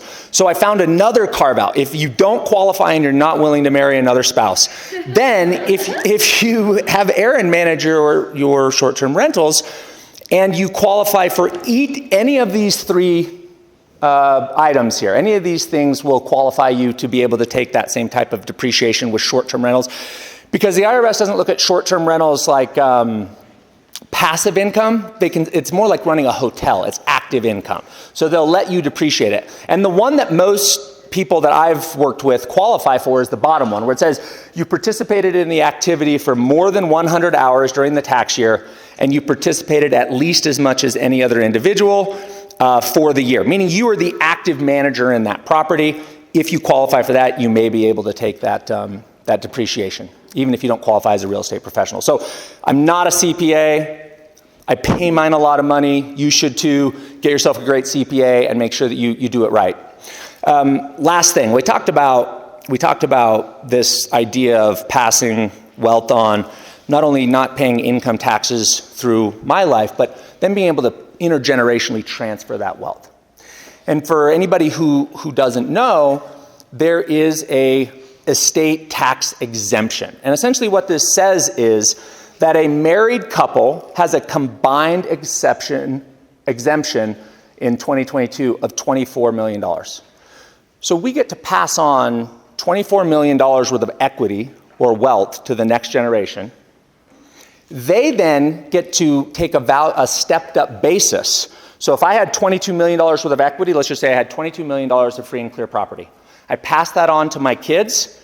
Their tax basis is now the current value of the property. So if they sell it the very next day and convert the real estate into cash, I'll kill them. But if they did, they wouldn't have any taxes. So I don't pay any taxes my whole life. Super cool. And they get to take all of that money and they can sell it day one and convert it back into cash after we die, and they don't pay any taxes either. So the tax advantages in real estate are insane. That's not to speak about 1031 exchanges and all the other cool things you can do. But in and of itself, to offset high income, real estate investing is like no other in terms of sheltering income. The last thing I'll share with you is this. There's a guy named Brian Grimes. He runs a podcast in a school called 24/7 Cashflow University. I did a podcast with him. He's an exceptional young man. And he said to me in that podcast, he said, those who buy and wait are wealthier than those who wait to buy. In retrospect, when I think back about that moment when I paid $315,000 for an 8-unit property that only had $400 in cash flow, I thought I was overpaying. I was scared to death. 20 years later, property's worth over $3 million. It has no mortgage and it cash flows $10,000 a month. Thanks to my mom, she managed it for me and I don't even have to do any work. It's such a cool gig. This is the cumulative appreciation from 1991 till today. And in the country, you'll see that this is residential homes. That residential homes have appreciated at 274.75% over that 30-year period. But guess where we live? Utah. 556% appreciation over the last 30 years, which is the fastest appreciating real estate state in the entire country. But that's not all. Because you had a 556% return if you paid cash. But what if you didn't? What if you put 5% down? You used leverage of a mortgage. Well, that 20 times your return. What's 20 times 556%? A lot of percent, Jordy. Yeah, it's like 11,000% return on your money over the long term. So those who buy and wait are wealthier than those who wait to buy. I'm going to finish with one last thing. I know I'm over my time.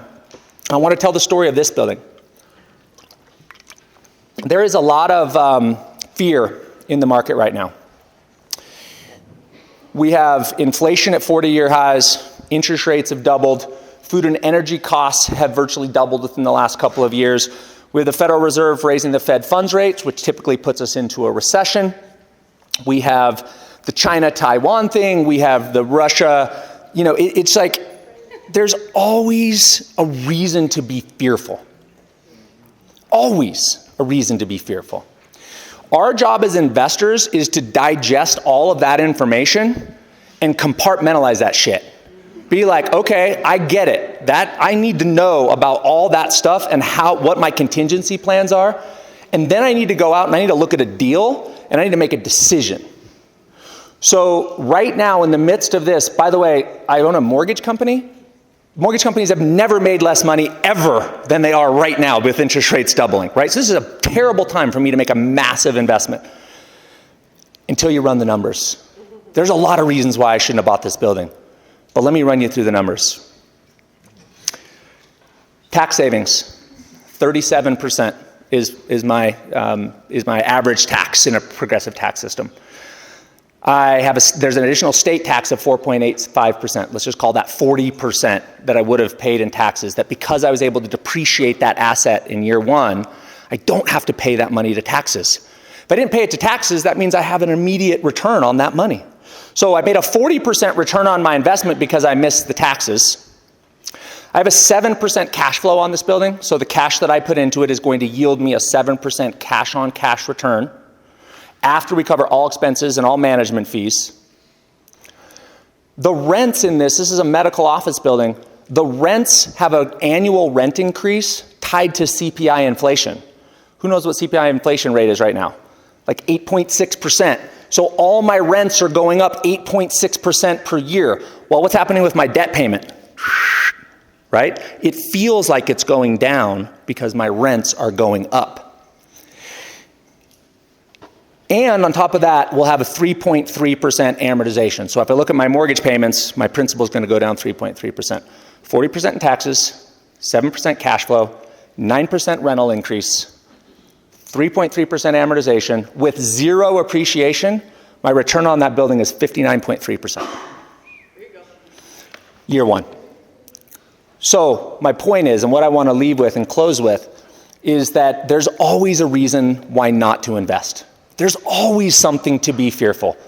Every building I bought, I literally was driving to the title company and going, shit, I'm overpaying. There's not enough cash flow. And in the rearview mirror, every property I bought and hold for the long period of time was an absolute grand slam home run. So do your due diligence. Make sure you analyze the numbers, learn all of that stuff that you need to learn to make a good decision. Come to these events, but don't let fear make your decision for you. Run the numbers. If the cash flow's right, if the supply and demand's right, if those things add up, pull the trigger, buy real estate, hold it for frickin' ever.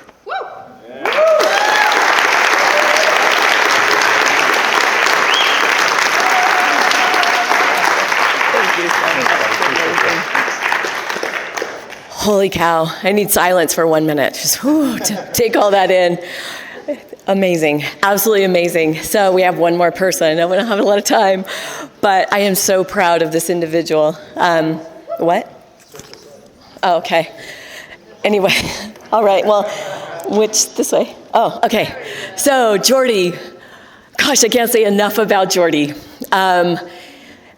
So when he and Jeff and I first met, I think when we told him how many doors we had, he said, I'm going to beat that in a year, I swear. I feel like we're like the point he wants to get over, and he's literally done it in the craziest time of our lifetime. His wife's about ready to have a baby. And anyway, he's just absolutely phenomenal. We're grateful to have him in our lives too. Thank you. Wow, what an awesome introduction. So my name's Jordy Clark, and are you guys willing to take a quick minute and do an exercise and play full out? Yeah. Yeah? Okay, so I want everyone who has not ever done a real estate investment deal to please stand up.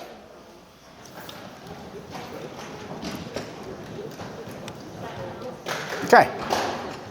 So about half the room. Big round of applause for everyone. Please stay standing. Please stay standing. Okay, now everyone, please stay standing if you haven't done a real estate deal. Everyone who has done a real estate deal, also please stand up.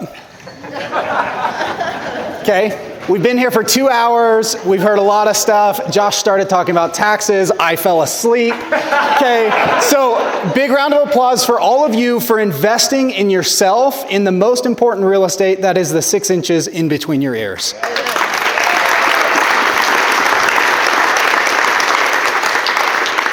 Okay, and just shake it out real quick, okay, because we still got about another hour to go, and we want to get to the Q&A. So I want to be quick. I want you guys to be ready. You can please take a seat. So I really quickly wanted to talk to you guys about how I built our $14 million real estate portfolio in 4 years while I was a full-time agent while my lovely, beautiful wife ran her staging company with her partner, and we have 2 kids, 7, 2, 1 on the way. If the baby doesn't come tomorrow at Joe Rogan's concert, I'm going to be very upset because Joe Rogan's going to sign the baby's forehead.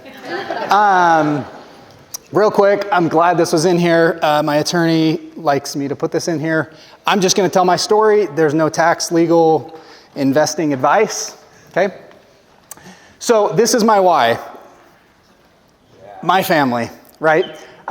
We've got Brinley, we've got Noah, we have 1 on the way, my beautiful wife, Courtney. I want to be able to leave generational wealth to my kids. I want them to learn how to manage everything that we're going to give them, right? Because otherwise they'll just blow it.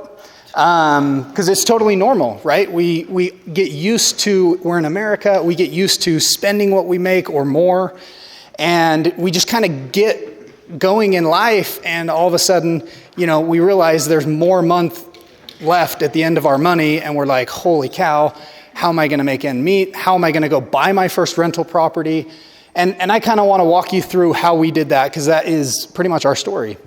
So, my journey started with mentors. In 2009, I found flipping and a mentor, but I did not find flipping because I wanted to drive a Lamborghini or have a bunch of money or do anything like that. I found it because I was a young 19-year-old who was about to go on his mission, and I needed something to do, and so I found a mentor who, he was like, hey, let's go to California for 3 months, and you can fix up this house, because I grew up as a contractor's son. You can fix up this house with me, and we can go surfing. And I was like, surfing? I'm in. Totally forgot about the whole working all day and night kind of a thing. So anyways, left on my mission, came back, started working at a bank. I got married. And I was like, you know what? I remember this guy, Doug, telling me something, and there was a book. So I called him up, and I said, hey, what was that book that you told me to read? And so he told me it was Rich Dad, Poor Dad. So I read it. Changed my life. By raise of hands, who has heard of or read Rich Dad, Poor Dad? Everyone in the room. All right, that's great. So I was like, this is it. This is my calling. I'm going to buy real estate. So I went out and got my real estate license. Okay, because I was like, I'm going to save 3% on my down payments. Terrible idea if you just want to be an investor. In 2014, we bought the property for us to live in. I used that commission as down payment. We got into that property for nothing down. And then we also, about 6 months later, bought our first rental property. So here's the 2 properties. The top one is the one we lived in. And the bottom one is a rental property. So look at those prices. $166,000 and $121,000. And look at how long ago. How many of you feel like 2014 and 15 was not that long ago? Right? So today, that townhouse is probably worth $350,000, and this crappy old house on 2200 West that has a septic tank and a driveway that goes down that we got into for like $7,000, that's probably worth $350,000. Okay? Our loans would have been further paid off had we not seen a few dollar signs and sold them. But this is part of our story. So the big thing I want you guys to think about here is, what is your next step? Because a lot of times we get caught up in comparing where we're at to where other people are. And the reality is we all have different stories. We all have different points of life that we're at. And what you need to focus on is your next step. You just need to focus on buying your next deal or buying your first deal, because at the end of the day, that's what's most important, and that's what's going to drive you. You can let fear, you can let the market, you can let what somebody else is doing dictate what you're not doing, but at the end of the day, you just need to take action. The problem is, we sold the townhouse on seller financing so we could go and build a house in Harriman, which that was a great decision because we increased our lifestyle. And then we sold that seller finance townhouse because I was self-managing it. I was letting the tenants walk all over me. I'm a terrible property manager. I take every excuse they give me, and I'm like, okay, you can't pay rent. You know, I'll pay it this month for you. Don't worry. No, you don't need to pay rent. But next month, maybe could you?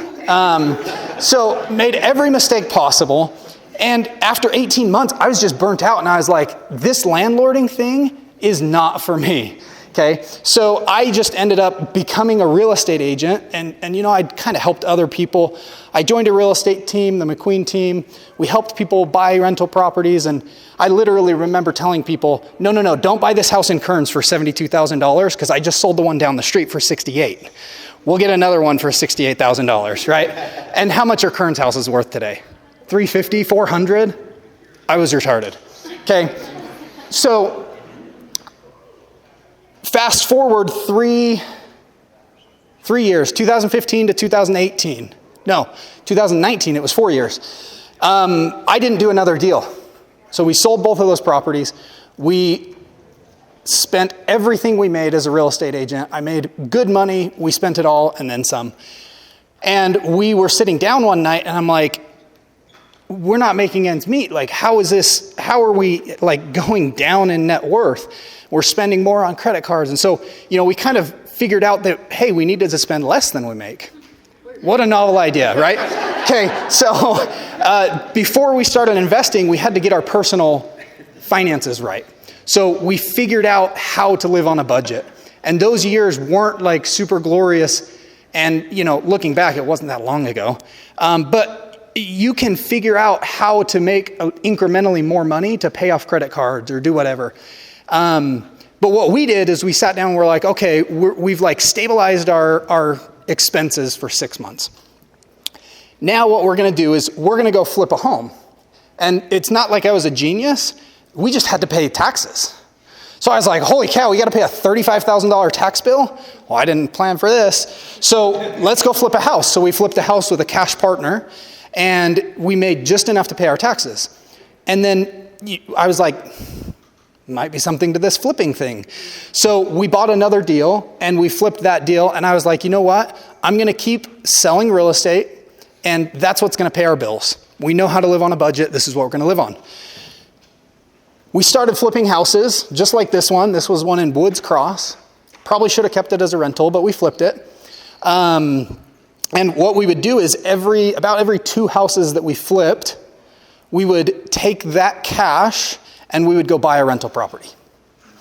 So it took us a while to figure out this whole equation of you got to spend less than you make, and then you got to invest the difference, right? And then you finally get to this point where you kind of hit financial freedom, where you have enough residual cash flow coming in from other sources like rental properties that it pays your expenses. And the cool thing is, when you get to that, that's a really cool feeling. Okay? So this is another property we did. Real quick, I want you guys to look. Same kitchen, 45 days apart. And I want to pick 3 people to see what you see that we did to improve the value of this property. So by raise of hands, I'm just going to call. We got up here. So you upgraded cabinets, put in new appliances. Perfect. Cabinets and appliances. Flooring. A backsplash. Okay. Lighting. Took out a window. Anything else? Change the style. Dishwasher. Basic case. We moved to the dishwasher for functionality purposes, right? More counter space, yep. All of these little things, that's what adds value. And what's yours? Took off the tacky logo and replaced the countertop. You don't like this Fox logo? Man, yes. It was taxi, and that went straight into tacky, and it went straight into the garage. But just little things like that add a lot of value, right? Yet when someone walks into this house, how many are real estate agents here? Okay, a fair amount of the room. What's a buyer going to say in the top house? Yeah, they're going to be like, man, this house stinks. There's a tacky Fox thing. I'll never be able to remove that. And they can't see past this. They can't catch the vision, right? So you can add a lot of value by improving the property, These things are all really simple, right? In 30 seconds, we picked out 10 things to add value. So they're really simple. Execution's a little bit more difficult, and finding people that show up is more difficult as well. But this is what I want to talk about, and I'm glad I'm not the only one that reads the Federal Housing Finance Agency's quarterly reports. Where's Josh? He's outside. Oh yeah. So this is a graph from the Federal Housing Finance Agency that shows, had you bought a house in 1991, and I didn't know that you were going to talk about this, in 2022, and you paid $100,000 for that house in 1991, in 2022, which is pretty close to 30 years later, that house would be worth $776,000. So if you just buy one property because of coming here today, and you just let the tenants pay it off and do nothing else, that's more than most people have in their retirement accounts when they turn 65. Okay, so just take action and buy something. Don't listen to what's going on. Right now is actually a really good time to buy properties because you can actually negotiate for the first time in 3 years. You can get closing costs covered. There are loan programs that you can put 10% down, not pay mortgage insurance, and you can ride the wave of the Federal Reserve devaluing our dollar. Okay, because really that's what this is. It's not like, well, Utah's a little different, and here's the reason Utah's different. I wanted to make sure I touched on this. Get it out of your heads that Utah is a cash flow state, because we're not. We have these large geographic borders to the east, called the mountains. We have these large geographic borders to the west, called the mountains. Then we have 2 big lakes. And there's only so much buildable land that we have left. So when you look at supply and demand, when there's not enough supply and there's high demand, we have upward pressure on pricing. So not only are we going to benefit by the Federal Reserve, we're also going to benefit from appreciation more than most places, right? How many of you, given the opportunity to go buy a house in the San Francisco Bay Area 30 years ago, would go back and do it? Raise your hands.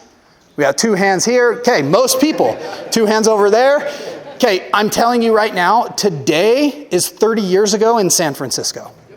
Because we still have developable land, but that won't be the case in 10 years. Once they build out the prison site at Draper and they finish building out wherever the Kennecott mines were, Daybreak, we're not going to have that much buildable land left. Okay? And we are a major metro area now that's hitting, if you Google top 10 cities for just about anything, Salt Lake's in almost all of the top 10. Okay? So we are no longer a cash flow state, we are an appreciation state. Every deal, like Josh said, every deal I've bought, the day of closing, I'm like, oh, I don't know, this thing doesn't make very much money. 5 years later, I'm like, holy cow, I'm so glad we bought that property. Every deal, even a year later, I'm like, man, I'm glad we bought that. Rents go up. So I want to tell you guys about one property I bought. This was in 2019. We purchased this from a wholesaler. Had no garage. We purchased it for $225,000. It appraised at $295,000 day one. We bought it. This was the problem. They were widening I-15 right in front of this house. So everyone that went to look at it was looking as a flipper, and they were like, hey, I want to make a quick $10,000 or $20,000, which is totally fine. It's how we got enough cash to buy our rentals. But what they weren't looking at is, hey, if I hold on to this for a few years, what's that future value going to be? What's that future rent going to be? And how is that going to benefit me, right? So I knew that this thing was going to appraise for $295,000 because we had just bought a house at auction 2 months before, fixed it up, and refinanced it. And that appraisal, they were literally identical, square footage, everything. That appraisal came in at $295,000 about 3 days before I did this walkthrough. So I was like, well, that's worth $295,000. This is probably worth $295,000. So we were able to buy it with a hard money loan. We sent a handyman in, did about $3,000 worth of repairs just to get it rent ready. And it appraised at $295,000. Well, 80% loan to value, cash, not cash out, rate and term refinance, gave us a value of $236,000. So when you add up our hard money fees, our refinance fees, and the $3,000 we gave to the handyman to go get it rent ready, we were into this property for about $3,000 of our own money. Okay, how many of you would do this deal? Okay, everyone should have their hands up. If you have an opportunity to buy a house for less than $10,000 out of your own pocket, do it. I don't care if it breaks even. I probably wouldn't buy something that's cash flow negative, but I would buy something that was a break even if I'm into it for less than $10,000. Put it on a credit card, borrow it from your mom, borrow it from Josh's mom, borrow it from me, right? Like, figure it out, because in 10 years, your future self is going to thank you, okay? So at the time, it cash flowed $245 a month, and that was with me self-managing it. Now, do you guys remember how good of a property manager I am? It is not a skill that I have perfected, okay? Here's what I am really good at, though. I am really good at watching interest rates, and I saw an opportunity to refinance in 2021. Our interest rate on this property was 3.125. So we went from 5.25 to 3.125. Our payment dropped $300. Our rent went up a couple $100, and I hired a property manager, and we were doubling our cash flow. Okay? So again, how many of you would do this deal? Everyone, including Zach, is going to need to raise his hand. Okay? Well, we kind of took a look at it at the end of 2021, and I know we had just refinanced it, but UDOT was done with widening I-15. We looked at it, and we were like, hey, this house is built in the 40s. It's had a few little electrical issues. It probably needs a roof in the next 5 years. And I-15 has this nice, beautiful sound wall that's like 5 feet higher than the previous sound wall. The market's really hot. Like, this spring might be a good time to sell the property. Okay, so in November, we identified this as a property that we don't want to hold on to for 100 years. Okay, part of the reason is we got into it for next to nothing, and it had appreciated so much. And I'm like, hey, I think we can spread that out into a few other deals. So what we did is we sold it for $442,000. Our net profit from our $3,000 investment after paying off the mortgage, not including cash flow, was $188,000. We took that $188,000, we bought a duplex that's worth $400,000, and we did this with a 1031 exchange. The gross rents on that are $2,900 a month. We also bought a fourplex worth $750,000 in downtown Salt Lake. And the gross rents on that, once we get that up and running, it will actually be a little bit more than the $4,500 a month. But we are going from something that we were renting for $1,900 a month, and with the same equity, we're now getting $7,400 a month in rents. Okay, we're getting more loan pay down, so the loans are getting paid down more, and in 30 years, the tenants will pay those 6 doors off the same as had we kept the one property. Okay, so we changed one thing, pivoted on one property, and leveraged into 6. We didn't put $1 more of our own money into it.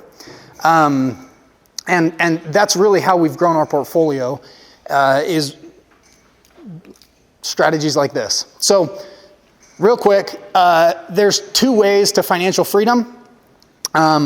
Scenario 1 is you can have 25 rental properties that all cash flow $400 a month that give you the magical number of $10,000 a month in passive income that everyone seems to want. The other option is you don't use debt and you pay cash, which is totally fine. I lean towards scenario 1. But you can have just 10 rental properties that are paid for, providing you $1,000 a month in net rents, and you can have $10,000 a month. So you need to figure out what's best for you. Okay, here's another property we renovated. Do I still have time? Timekeepers? Yes. Okay. Let's do this same exercise. Okay, because I think this is important. Who sees something that we did, and I'll just call you out. Same kitchen. You put the microwave above the stove. Move the microwave above the stove. Double door. Double door, what do you mean? Sliding door, just the window. Oh, yeah, we took that fridge that was blocking the door and we just removed it. We didn't even, hey, no one needs 2 fridges in their kitchen. We took the drop ceiling down. We actually didn't take the drop ceiling down.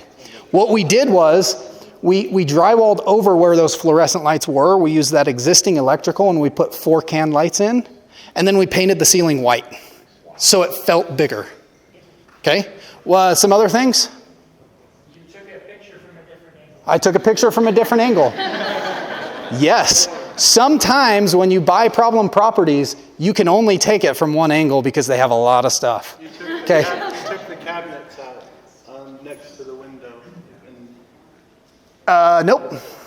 We painted the cabinets. We used different hardware, but we kept the angles. See how the angle's kind of funky? We just kept the angles because we didn't want to patch and drill new holes. Nope. No, it's still there. Oh, okay, I see it. Yeah. I get it, okay. Lisa? You have some amazing staging in this. Nailed it. Round of applause for staging, for Set the Stage.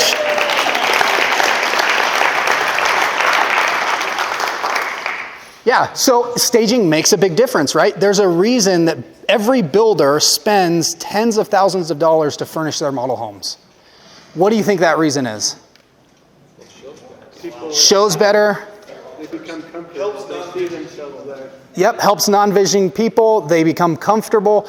And people buy houses based on emotion. Okay? When someone sits in a kitchen and they're like, I could really see me, growing up for the next 30 years here. This is my forever home. That's when they are writing contracts. That's when they make the decision to buy a home. It's not when they look at the pictures. It's not when they drive by the neighborhood. It's when they're in the home. So we stage all of our flips. That's why we bought a staging company, because it makes a difference. Okay? So here's the question for you guys, and please write this down. If we don't plan, we're going to hit what we don't plan for. But if we do plan, we're probably going to hit what we plan for. So how much do you want in assets? And for the time being, don't think about is that net worth? Is that do I subtract out the debt I owe? No, just think about if one house is worth $500,000, that's $500,000 in assets. I don't care how much you owe on the property. Because like Josh said, and like I said before, if you hold it for 30 years, it's irrelevant because somebody else is gonna pay it off for you, okay? So how much do you want in assets, at what age, giving you what ROI? And that will help you define what kind of investing you want to do, because it's different for everyone. You can buy, multifamily, you can buy single family, you can buy commercial condos, you can buy there's a million ways to make $1 million in real estate, but what's right for you is not right for me, is not right for anyone else, right? Like you guys have seen on this panel, we all do it just a little bit differently, and that's okay. Okay? So for me, 4 years ago when we started, I set this goal. I want $20 million in assets in 5 years, giving me a 12% return on investment.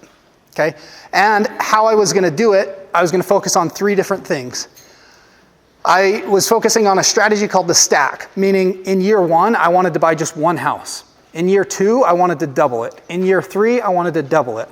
In year 4, I wanted to double it. Well, we're in year 4. We own 35 rental properties. We're about to close on another 16 next week. And we're at 14 million in assets. So it happens a lot faster than you think when you're looking in hindsight, right? But a lot of times we look at it and we go, well, I could never do that. Well, you can't until you buy the first one, and then you buy the second one, and then it gets a little bit easier, and you buy the third one, and the fourth one, and the 8th one, and the 10th one, okay?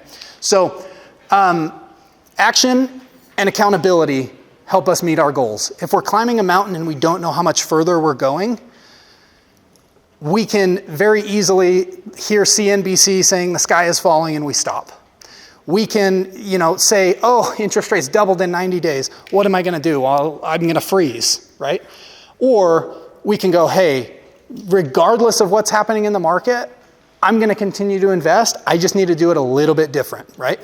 The reason for 4 years that we stopped buying rental properties was because I was convinced in 2014, 15, 16, and 17 that we were at the top of the market. We were going to have another 2008, okay? And it never came. Now, we may be in it today. We won't know for a year. But the reality is there's opportunities today. And as long as you buy something that cash flows, it doesn't matter what happens next year. It matters what happens in 30 years, okay? Because that's where the magic happens. Magic in real estate happens in decades, not days, okay?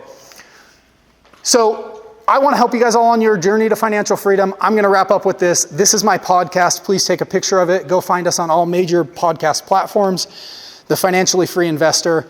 Please subscribe to it. I try to add as much value on there as possible. And I just want to help you on your journey. So with that being said, let's get into the panel.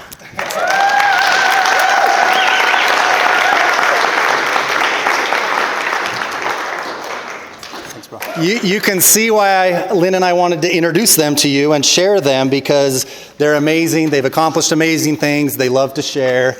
We love them. Love you guys. Thanks for doing this. So I think it was Jim Rohn that said, formal education will make you a living. Self-education will make you a fortune. And that's what you're here doing today, is self-educating on a specific subject to get really good at it and to find mentors. And so I'm super excited for you guys being here and for learning from these panelists. Because we're so far over, I want to change my slide. I'm just going to ask one question, and then we'll open it up to some open Q&A so you guys can, I don't know where, there's the clicker. I have such a cool slide that Sydney made for us, and it's our seating chart, so I need to go to it. Wow, we got a lot of slides. How many of you want this slide deck? I'll give you the price later. Sorry, this is taking longer than I thought. Okay, so the question I want to ask you, and I want each one of you to answer it, is looking back on where you're at now when you first got started. Either what advice would you give yourself, or what do you wish you would have done differently that you didn't do that you would, knowing what you know now? So for me, I didn't get mentors. I was a lone ranger. I was trying to do it all on my own. Super confident that way, not knowing what I didn't know, not getting around the right people. Luckily, I had this beautiful lady right here, and we had goals and dreams, and we pursued them together. And we could have gone faster.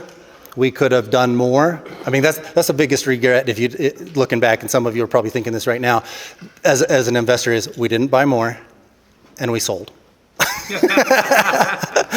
Like to your presentation, exactly, Josh. So I love these guys. Having people in your life like this accelerates the learning curve. It makes you a better person. I remember, I don't know if Josh remembers this, I remember we were teaching an investor class back in like 2006 or something, and we were talking about, those were the days, huh? Those were awesome. We were talking about kind of like our journey and how we built our portfolio, and I kept mentioning, yeah, my friend loaned me $100,000, this friend loaned me $200,000. We're doing a lot of deals, and money just comes out of the woodwork, right? People say, how do I get the money? That's a lot of your questions. Where do I get the money? You find the deals, the money will flow to you. And I'm mentioning all these high numbers, and somebody said, well, what if you don't have any friends that have $100,000? And my response was, get some new friends. Right? So hopefully y'all make some new friends today. So you might, why don't you start, and then we'll go just right down the row right here on what advice you'd give your previous self when you first got started, or what you did differently. Oh, this is really good. Okay, so I wish I would have listened to Jeff. I've been waiting. So when they talk about personality styles and what you are, and he's the visionary, he's the risk taker, I'm the safety, I like to have money saved. And he would say, Len, we need to leverage. And I would say, no, I want to pay the properties off. So secretly, I was paying properties off behind his back. And he found out, and guess what he did? He refinanced them all and went and bought more properties. So I think that would be it, is that I wish I would have listened, because I can't even imagine if I wasn't holding him back. And that's the big thing. If any of you have a partner that is a visionary like these guys are, and that's why I just love them so much, they all are visionaries, let them be that visionary and just help pick up the pieces behind, because that's what I did. And that's why we have what we have, why we have created a legacy for our family. You guys, our life is so different from where we came from. Our kids have so much, they have better friends, they married spouses that are higher than what we came from. And it's all because Jeff and I did the work, and we had vision, and we've changed the whole trajectory of our families. And that's what I'm most excited about. And what I love about all of you is you're all about legacy. You're saying, oh my gosh, hold the properties for 100 years. I've been trying to explain this to my kids. It's like, oh Mom, I can't, I don't want to manage this crap. I just don't want to do it. And I'm like, but by the time you guys have it, there'll be, someone else can manage it all. You don't have to do anything. You just enjoy what we built for you. So anyway, So knowing what I know now, the one thing I would do is invest in myself, either by getting in bigger rooms, by joining masterminds, by getting around people who are doing more. A lot of the times we associate like money, and we're like, oh, well, I don't make $100,000 a month, so I can't join that mastermind, or I don't make $10,000 a month, so I can't, whatever. But if you add value and you show up in those rooms, I guarantee you that everyone will, you have something else to add that they don't have, because the money becomes less and less important as you get more of it. So I would invest in myself by joining masterminds, by doing other things, by coming to more of this stuff. So, good answer. Yeah. I'm terrible at following rules, right, Mom? So I'm not going to answer that question. Instead of saying what I would have done differently, I want to actually make a point that Jordy brought up. And there was a moment in my early real estate investing world. There's actually two moments that I remember incredibly profoundly. One was I was reading Rich Dad, Poor Dad and learning about the cash flow quadrant. And he's talking about at a certain point, you escape the rat race. And I was like, I figured out how to be rich. This is awesome. And then there was another time where I was reading Napoleon Hill's Think and Grow Rich. And he talks about creating a plan for the future point of where you want your life to be so specific that you can feel it, you can smell it, you can taste it. The specificity is exactly where you intend to go with your life in a certain number of years. And I remember reading that and going, well, that's horse crap. But I should probably try it anyways, because if it worked, that would be rad. So I wrote down to Jordy's point how he closed us out, which I thought was so important, is that I wrote down on a piece of paper, I said, at this date, I want to own 100 rental properties. Guess how many I owned? 0. Guess how much money I had? 0. Like what jackass writes that down, that you want to own 100 real estate properties? I had no right for that. And under that, I wrote down that I wanted to have $100,000 a month in cash flow. Well, 10 years later, we had 100 properties. My mom and I figured out how to 100% finance, turn into positive cash flows, and have 100 properties. And last month, we had one property cash flow $100,000 in the month, last month. So what I'm going to go back to and say, by the way, I have partners, and that's not all my money, but it's actual cash flow. What I want to go back to is point out what Jordy said, that without a plan, CNN, the weather, the news, your Uncle Bob will be your beacon. Like, pick your beacon, pick your lighthouse and say, like, I'm going there. I have no idea. There's no roads. But just know where you're going, be specific about it, and then get around people like this, get around coaches, get around people who can mentor you, and just take the step. Just take the next step in that direction. And then a new door will open, and take one more step. And in 20 years, you turn around and you'll be like, what just happened? So that's what I'd share. Also brilliant, right? So amazing. I don't even, there's too many, to be honest. Probably what stands out mostly for me is that I also read Rich Dad, Poor Dad. 15 years old. I graduated high school as a business and marketing Sterling Scholar, so I knew exactly what I wanted. Like, I was out the gate. I brought my first business at 19. Like, I was on my way. But I always knew I wanted to do real estate investing because of cash flow quadrant and just understand how to get out of the rat race. But I thought I had to make a lot of money. I thought I had to create a savings account, stash it away, right? And then once I had a nice big bank account, I could then start investing.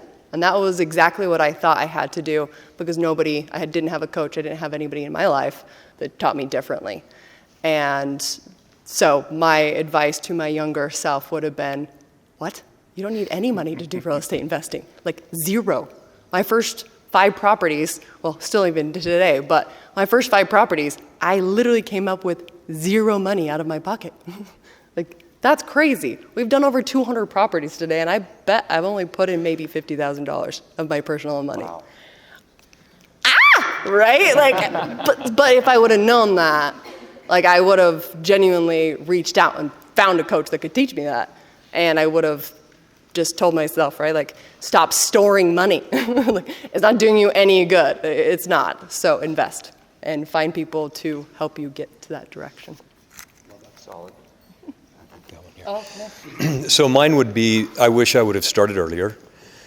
I knew I wanted to get into real estate investing and do it, but there was also, to what you said before, come to an event like this, surround yourself with people that know more than you do so that it helps you get out of the gates, right? So I was kind of paralyzed a little bit. I had a great job, great family. I was comfortable. I wanted to do it, but I didn't know what to do. I didn't know kind of what that first step was. So for me, it would have been, do something like this, maybe get around people that could give me that advice on what to do so I could get going, because I knew I wanted to do it. I just had to have that push to get me off the ledge. So those are the two things I would probably do. Also, I got to pull my foot out of my mouth because I hadn't seen these guys' slides, Mally's and Jordy's before, and I'm sitting there popping off about flipping, and that's all their slides are all about, right? But I will say that now that I've listened to their presentations, I have embraced the word flip. I'm on board. Flipping awesome. I think my biggest regret is that I didn't meet Josh's mother sooner. Boy, you're the powerhouse here. I mean, let's be honest. I agree with everything here and vote for it, whatever. Probably for me, the biggest thing I wish I would have read sooner is The Richest Man in Babylon. 7 principles of not real estate, but just 7 principles.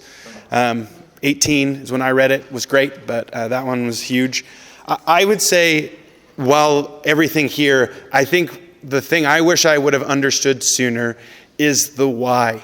Meaning, each one of us, though we haven't said it, the reason why we're doing all of this is, for the family, and there's those things, but everybody's why, not is different, but how that is different. I'll be honest, I have tried the numbers thing, meaning I have set the goal of I want this, and it doesn't motivate me.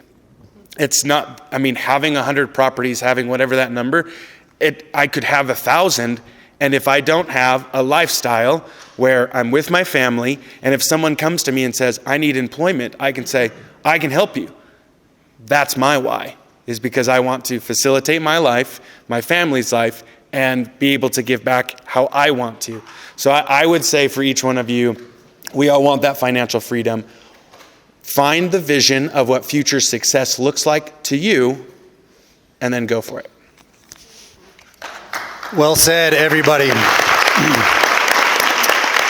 Where's Janine at? I'm going to break protocol here a little bit and pull, because of the hour, and pull Janine up here and let her tell you a little bit about Edge Homes and what they can do for you guys in investing.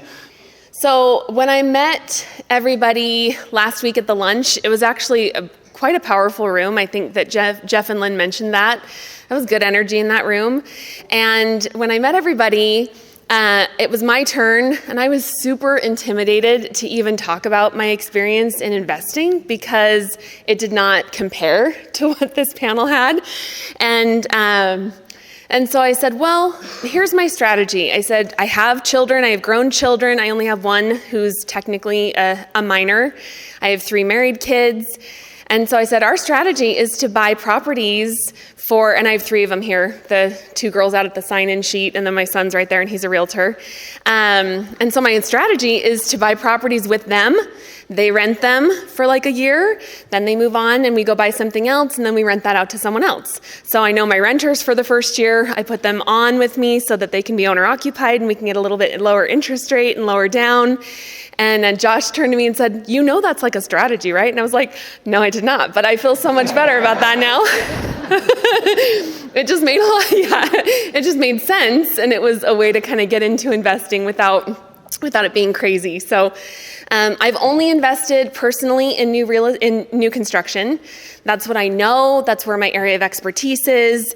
So I've closed over 300 homes in my career. And so I feel like I know what I'm doing, which is nice. Like I said, I'm fairly new to Edge. A year is new to Edge because agents tend to stay there a long time. I'm sure many of you have existing relationships with Edge agents, and I think we represent, as a group, some of the best new construction agents in the state. And so I feel honored to be among just some amazing agents, and I learn a lot. So anyway, but I just want to talk a little bit about why I invest personally in new construction. I don't understand what Maylee does. That scares me to death. Or like Jordy, like when I look at those pictures, that just gives me major anxiety. So, and I don't know what's behind the walls, but I'm sure it's even more profitable. I don't know, but I love investing in new construction because I know the product that I'm investing in, and I know the builder that I'm buying from, and I have a warranty. So I have like a 1-year bumper to bumper. I have a 2-year systems like plumbing and AC and things like that. And then I have a 10-year warranty backing that for structural and unforeseen. That gives me a peace of mind. And then I also, ready to move in, like no need to flip it or fix it. I just can move in and everything's ready and it's clean, and I love that. And my kids have loved that too. And so we actually just put another one under contract with my son. I have one under contract with my daughter, and these are all Edge. And I have another one under contract with my third. And so all 3 of my married kids have one under contract right now. And so thanks, guys.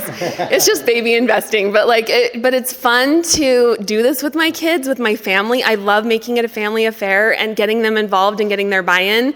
And like I said, knowing that my children are renting my property gives me peace of mind because I know they'll take care of it. So anyway, the cap rate often is over 4. I've seen some kind of closer to 5. It really just depends. But Edge actually came out and gave all of their buyers under contract 3% back just because, which is insane. They're such a good company and they've got so much integrity. And so I love that they did that. But then they also lowered prices, 10%, sometimes far more than that. Like our condos went down, I don't know, close to $60,000, so more like 20%, which is pretty rad. For those of you who bought one at the height of the market, I'm sorry, it'll work out eventually. But yeah, I appreciate that they lowered their prices. And if people got in a highest and best situation, I love that Edge was willing to work with them and make sure that what we were doing was fair. So anyway, cap rate over 4, it is almost always over 4, but sometimes closer to 5. And then the amenities, I think, especially to like my children's generation, is super important. They've got, in fact, I had a client yesterday who was my son's client, and we were driving through the neighborhood, and he asked, are there places for dogs? And we were literally driving by, and there was a little trash receptacle and little like doggy bags. And I was like, yeah, right there. Mm-hmm. And I love that our communities have amenities like clubhouses and workout rooms and pools and pickleball courts, which all my kids love to play pickleball. And so I love the amenities in our communities. still with reasonable HOAs, which is nice. And the location, I have a lot of rentals going on in Lehi right now, and Harriman as well. Harriman's right by Mountain View Village, which is an incredible retail and workspace. I think it will be, when it's done, the largest of its kind in the state. And so we have something right there in Harriman, and then we also have Lehi just south of the new primary children's campus. And so you're 4 minutes from I-15, 25 minutes from downtown Salt Lake. And so it ends up being an amazing location. And then now, instead of just doing the 3% that we gave everyone under contract, that gift, they're doing a 3% seller credit for everyone who uses our lender. And so instead of just being countertops or an owner's title policy, maybe like a $3,000 max credit, they're giving 3% of the full purchase price, which, is close to $20,000 for a single family home, like a more entry-level single family home. And so that's pretty incredible. And so those are some of the reasons I feel like new construction, and specifically Edge, I put my money where my mouth is.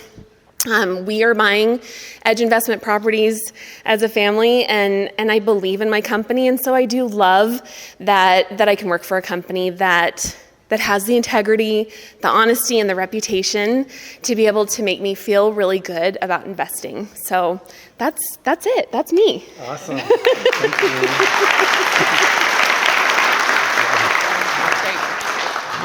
When did you want to do your drawing thing? Are you going to do it? I can do it like now. Do it right now. Okay. All right.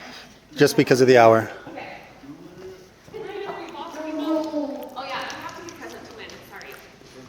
Hey, while she's doing that, can I just give her credence on that strategy that she's talking about? She just accidentally fell into it. But I have a loan partner of mine, a buddy that works in our office, and 4 years ago he said, I'm thinking about buying real estate, but I just don't know where to start. And he's like, my kid's kind of maybe, gonna move out to college. And I'm like, dude, if you co-sign for your kid, it's an owner-occupied home. The interest rates are 3%, and you could put 3% down or 5% down. They live in it for 2 years. Rents go way the heck up. Rinse and repeat. Good for him, he has 6 kids. So now, 4 years later, the dude has 14 properties, and every single one of them he did between 3 and 10% down with super low interest rates. They're all positive cash flow. Dude's a freaking millionaire in 4 years by that strategy. So that's a no-joke strategy. It's legit. That you stumbled into. So we got time for a couple of questions. They covered a lot of content. Hopefully they answered a lot of your questions. I know they did cover some that were on the forums, but who has a question they want to throw out?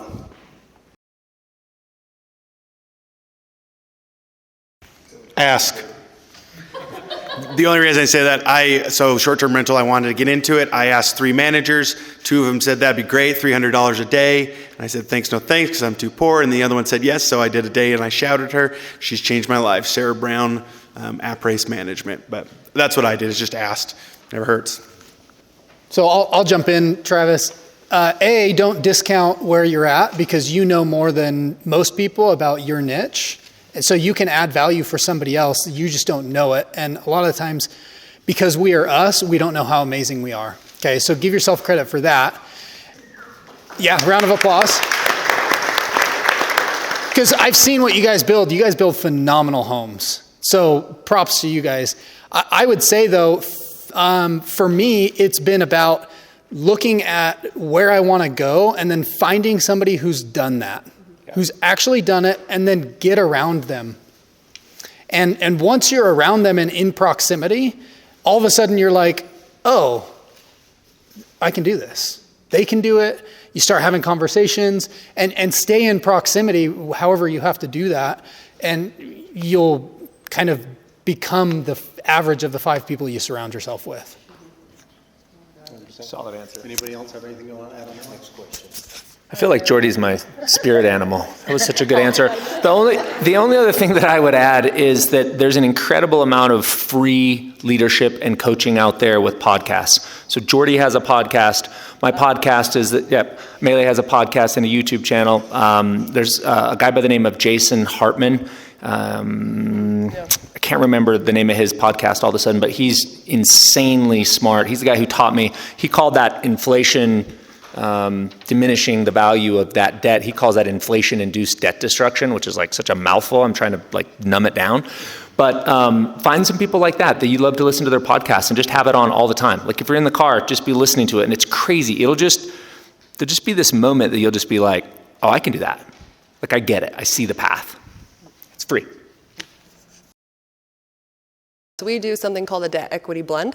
So we do 3/4 rule, which means, we're not using all hard money, partly, and we can dive a lot into this, is the truth. So this is probably just an hour conversation just on this topic, but it's to keep you safe and anyone that's involved with us, investing with us, safe. Because if the market does drop while you're holding it and you have all hard money, you might be screwed. So instead of doing that, knowing that the market at any moment while holding a property can tank, we can't control that, we always do a debt equity blend. So we can definitely dive more into that. But so we raise private money, so we're partners. So we have tons of people who obviously partner up with us, right?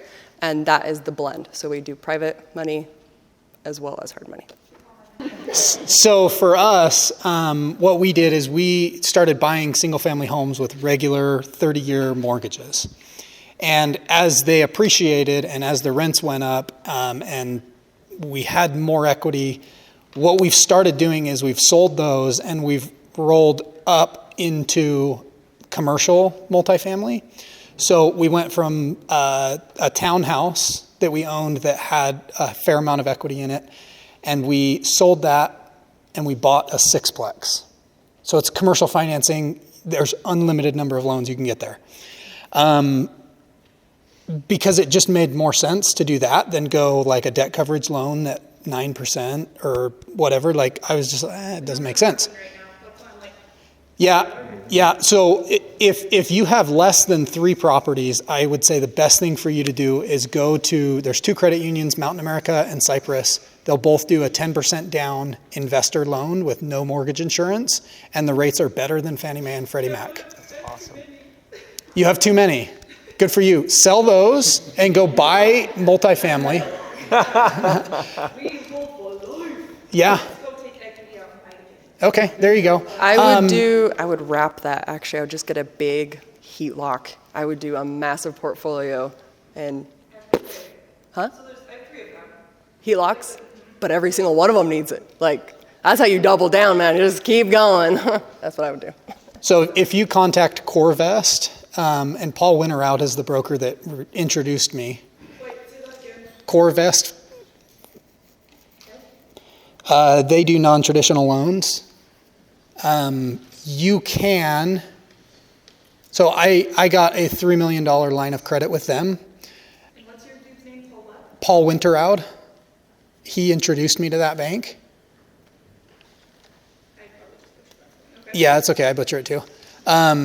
It's a portfolio loan, so I can go and refinance as many properties into that line of credit or buy them into that line of credit. And then they'll refinance it into long-term debt. But they have probably the product you're looking for, so you keep the asset, but then you free up the Fannie Freddie spots so that you can buy more properties with those awesome loans. All of my rentals are seller financed. All of them. I don't have a loan on one. Not any of them. I'm a loan officer, so you kind of just broke my heart. Sorry. Sorry. Hey, I'm helping people. It's fine.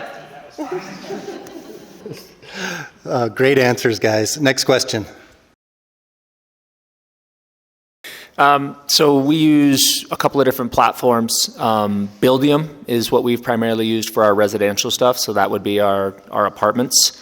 And then what's the other one we use for our commercial ones, Mom? Yardi.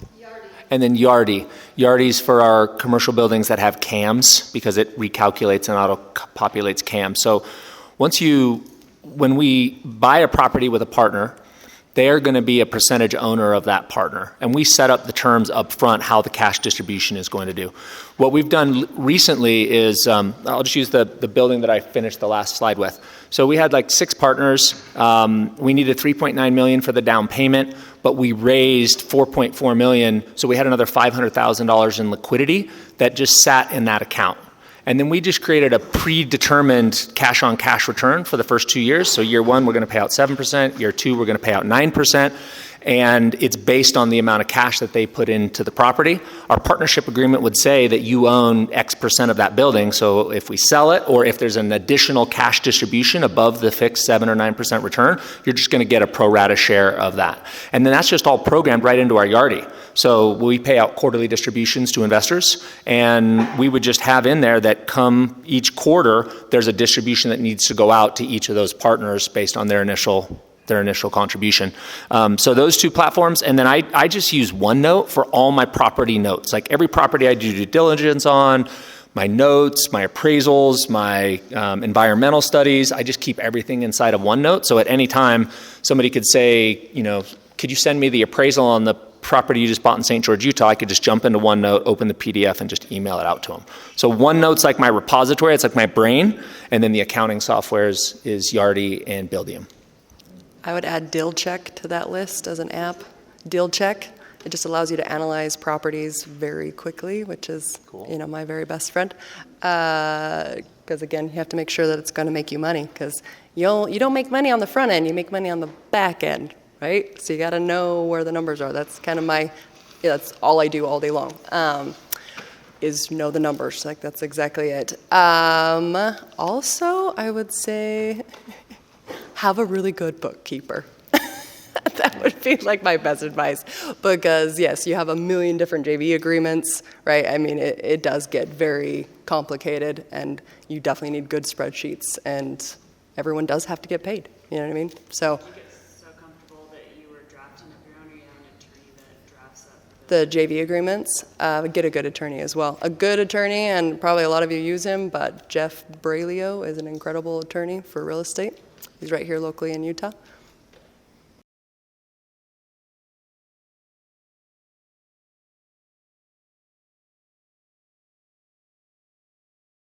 Yes, thank you for participating. I can tell you put yourself out there for that.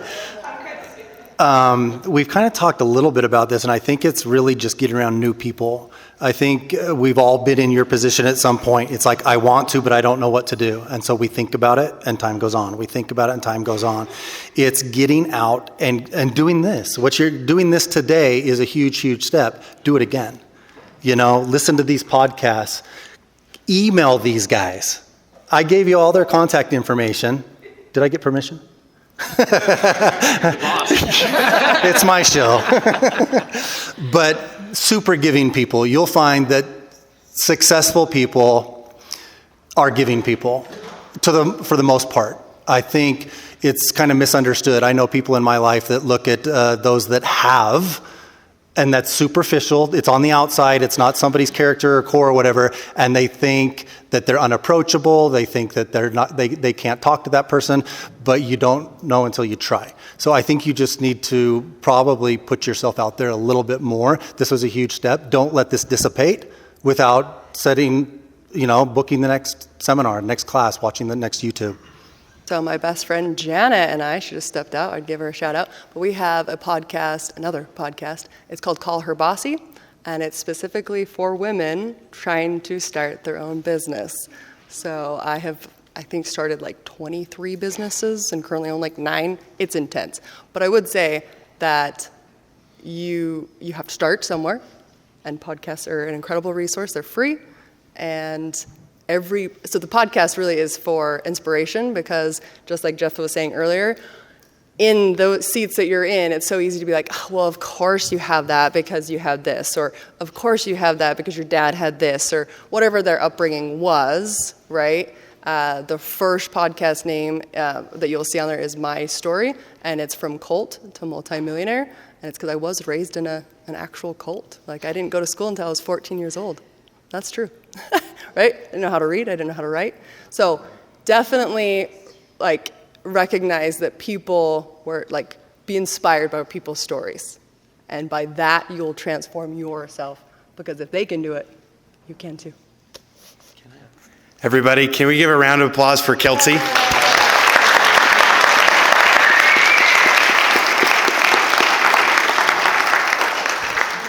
Kelsey, you're going to do great things because you're here, exactly how Jordy said it. Those 6 inches is between your head.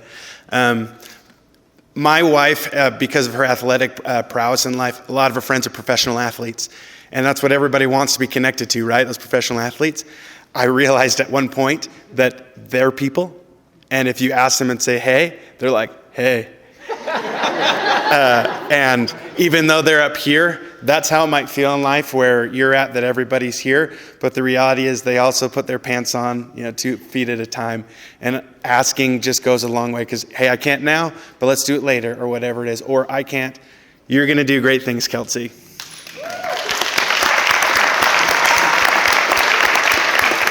So, hey, Kelsey, congratulations for speaking up. I am an extremely introverted person. My wife is not. Like, she's the social butterfly. She'll go out and talk to everyone. I'm like, hey, let me just look at real estate deals in the corner and not talk to anyone. But you have to know yourself, right? So you can do personality assessments. You can figure out where your strengths are because you do have them. They're just different than what you're perceiving other people's strengths to be, right? I would also say stay off of social media because a lot of times we compare ourselves to other people that we think so much, and the reality is it's just a highlight reel. And then the fourth thing is I would say go attend like a Tony Robbins Unleash the Power Within, something because you've got skills and God put you on this earth for a reason and you need to figure out what that is, and you're the only one that can figure that out. So when you go and do that, like that's a really cool thing. So.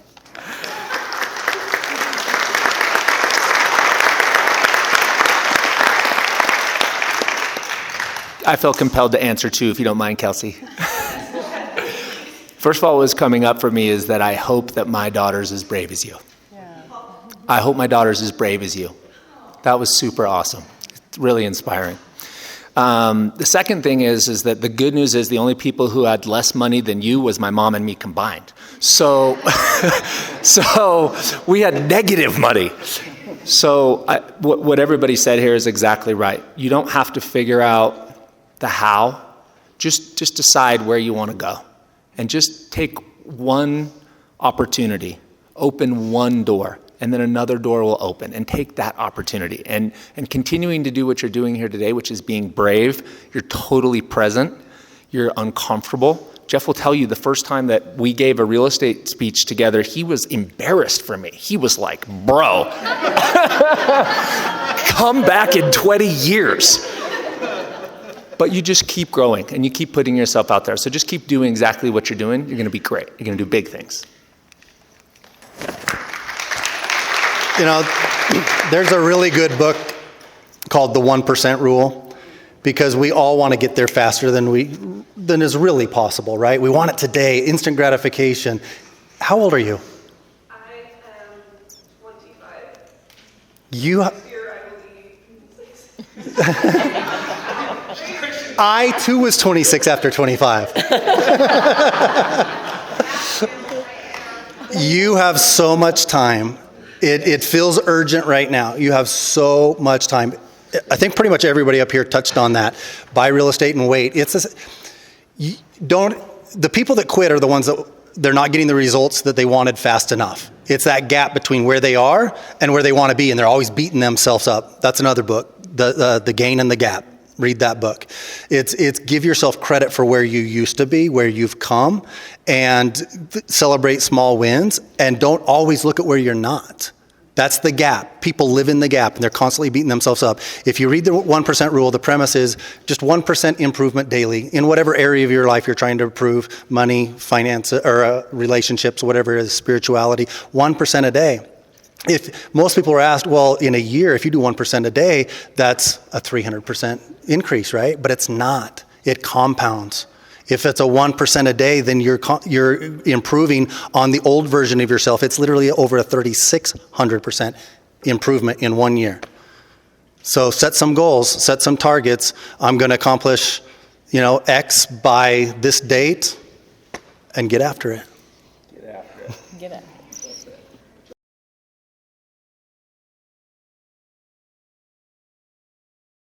When I was telling my story about, scaling and expanding, I reached out to like-minded folks, right, that I met in a workshop just like this. So, And just like everybody said here, it was just a matter of having those conversations, talking about what you're trying to do, what they're doing, and you build those relationships. And it's from those relationships that you'll get the I guess you'll get the ideas, and then they might refer you to other people. So I would say that networking component is important.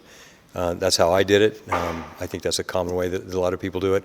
There are probably more formal channels too. I mean, you can go to investors, to lenders, different ways to get that funding as well. I think masterminds are great. I think Facebook groups and everything. A lot of it too. I mean, we do due diligence on properties. So what's the difference with partners? Taking people to lunch. I mean, you can meet all of us here and we hear the great things, but then we're going to go back to our offices and be like, oh, I got all this stuff to do, and you'll learn the real us, or to take us to lunch. I mean, I think it's just that concept of connecting to more people, and the more that you do that, you'll eventually find that next person. I looked at buying a castle in Boise with a guy, and the guy wasn't the right person. There's a lot of compliance around raising money, so that you definitely don't ever want to just openly, like, I could not right this second say any of those things. Like, you can't just publicly say, hey, I'm raising money. You cannot do that. Just so everyone's clear, you can't do that. It's illegal, and you'll get shut down fast. This is why people create, different types of hedge funds and different things like that. So they can. Once it's it's a hedge fund or something, then you can publicly be like, hey, everyone, But I would just say, reach out to me. I got you. That's about all I can say. So I would say research SEC Rule 506C and 506B.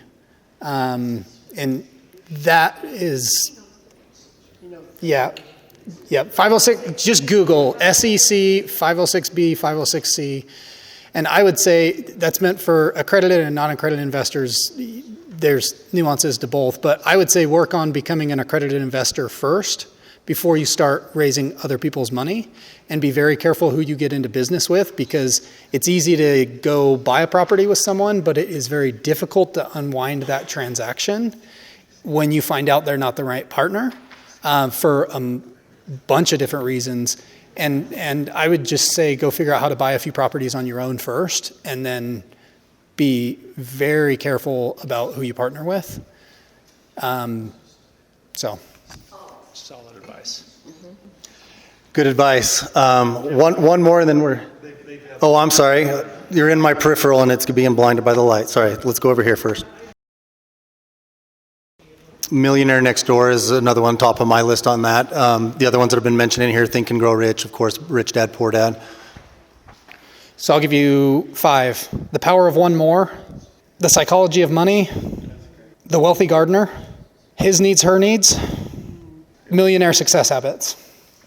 I'll be biased and say Mindset to Millionaire, written by Mitch Nelson, my husband. That's a good one, so do that. 4 times best-selling author, I think that's a good book to read. You'll learn a lot, truthfully, about investing, like a lot. But the other book I'd probably say is Psychology of Selling by Brian Tracy. Awesome. Back up to you. And then we're after this one, we're going to kind of call it, so you people that need to go can go, and we'll stick around here a little bit if you want to come up front. So really what I do is just a different way to more sexify a cash flow. I mean, I'm just doing long-term in a shorter frame, and so that it increases. But really it comes down to, if you find whatever that system is, there's always other places to do it. We're looking pretty heavily in Mexico right now for the same concept, just because the pricing is lower, yet profitability is still there. So I only speak to that from a short-term rental perspective, just because the asset's already there and it's working. But there are other states, Midwest right now, super cheap to buy, yet the numbers for Airbnb are really high. Anyways, that's from my perspective. I think that transition from long-term hold to short-term hold is worth, if you're looking for cash flow rather than, long-term security. I'm like Josh, it's buy, hold. My first 8 or 9 properties didn't cash flow, but we were in our 20s and we're buying. We had a purpose, and we were putting them in play, and so we put them in play. So you can create cash flow lots of different ways.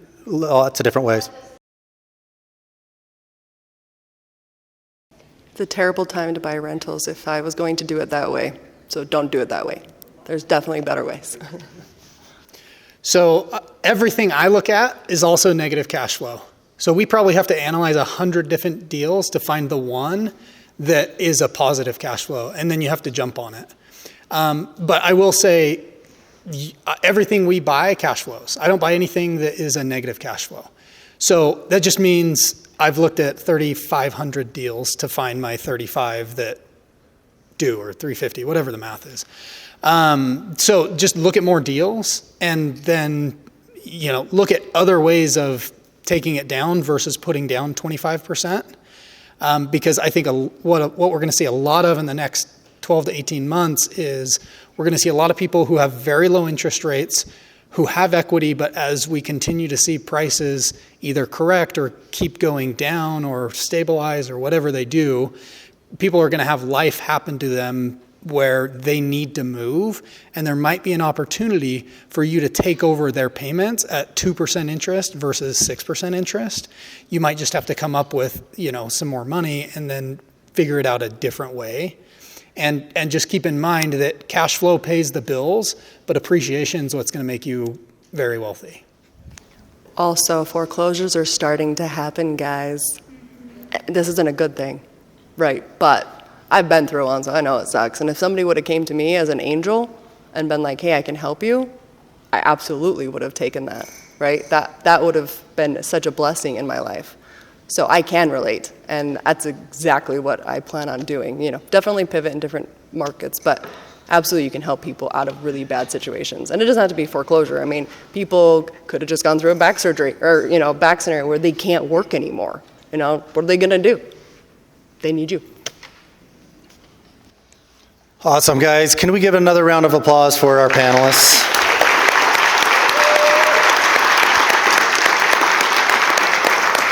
Thank you all for coming. We really enjoyed our time here together. Sydney just sent me a text and reminded me we only have this room till 2. So we'd love to meet all of you, get our contact information, let's connect. Thank you again for coming.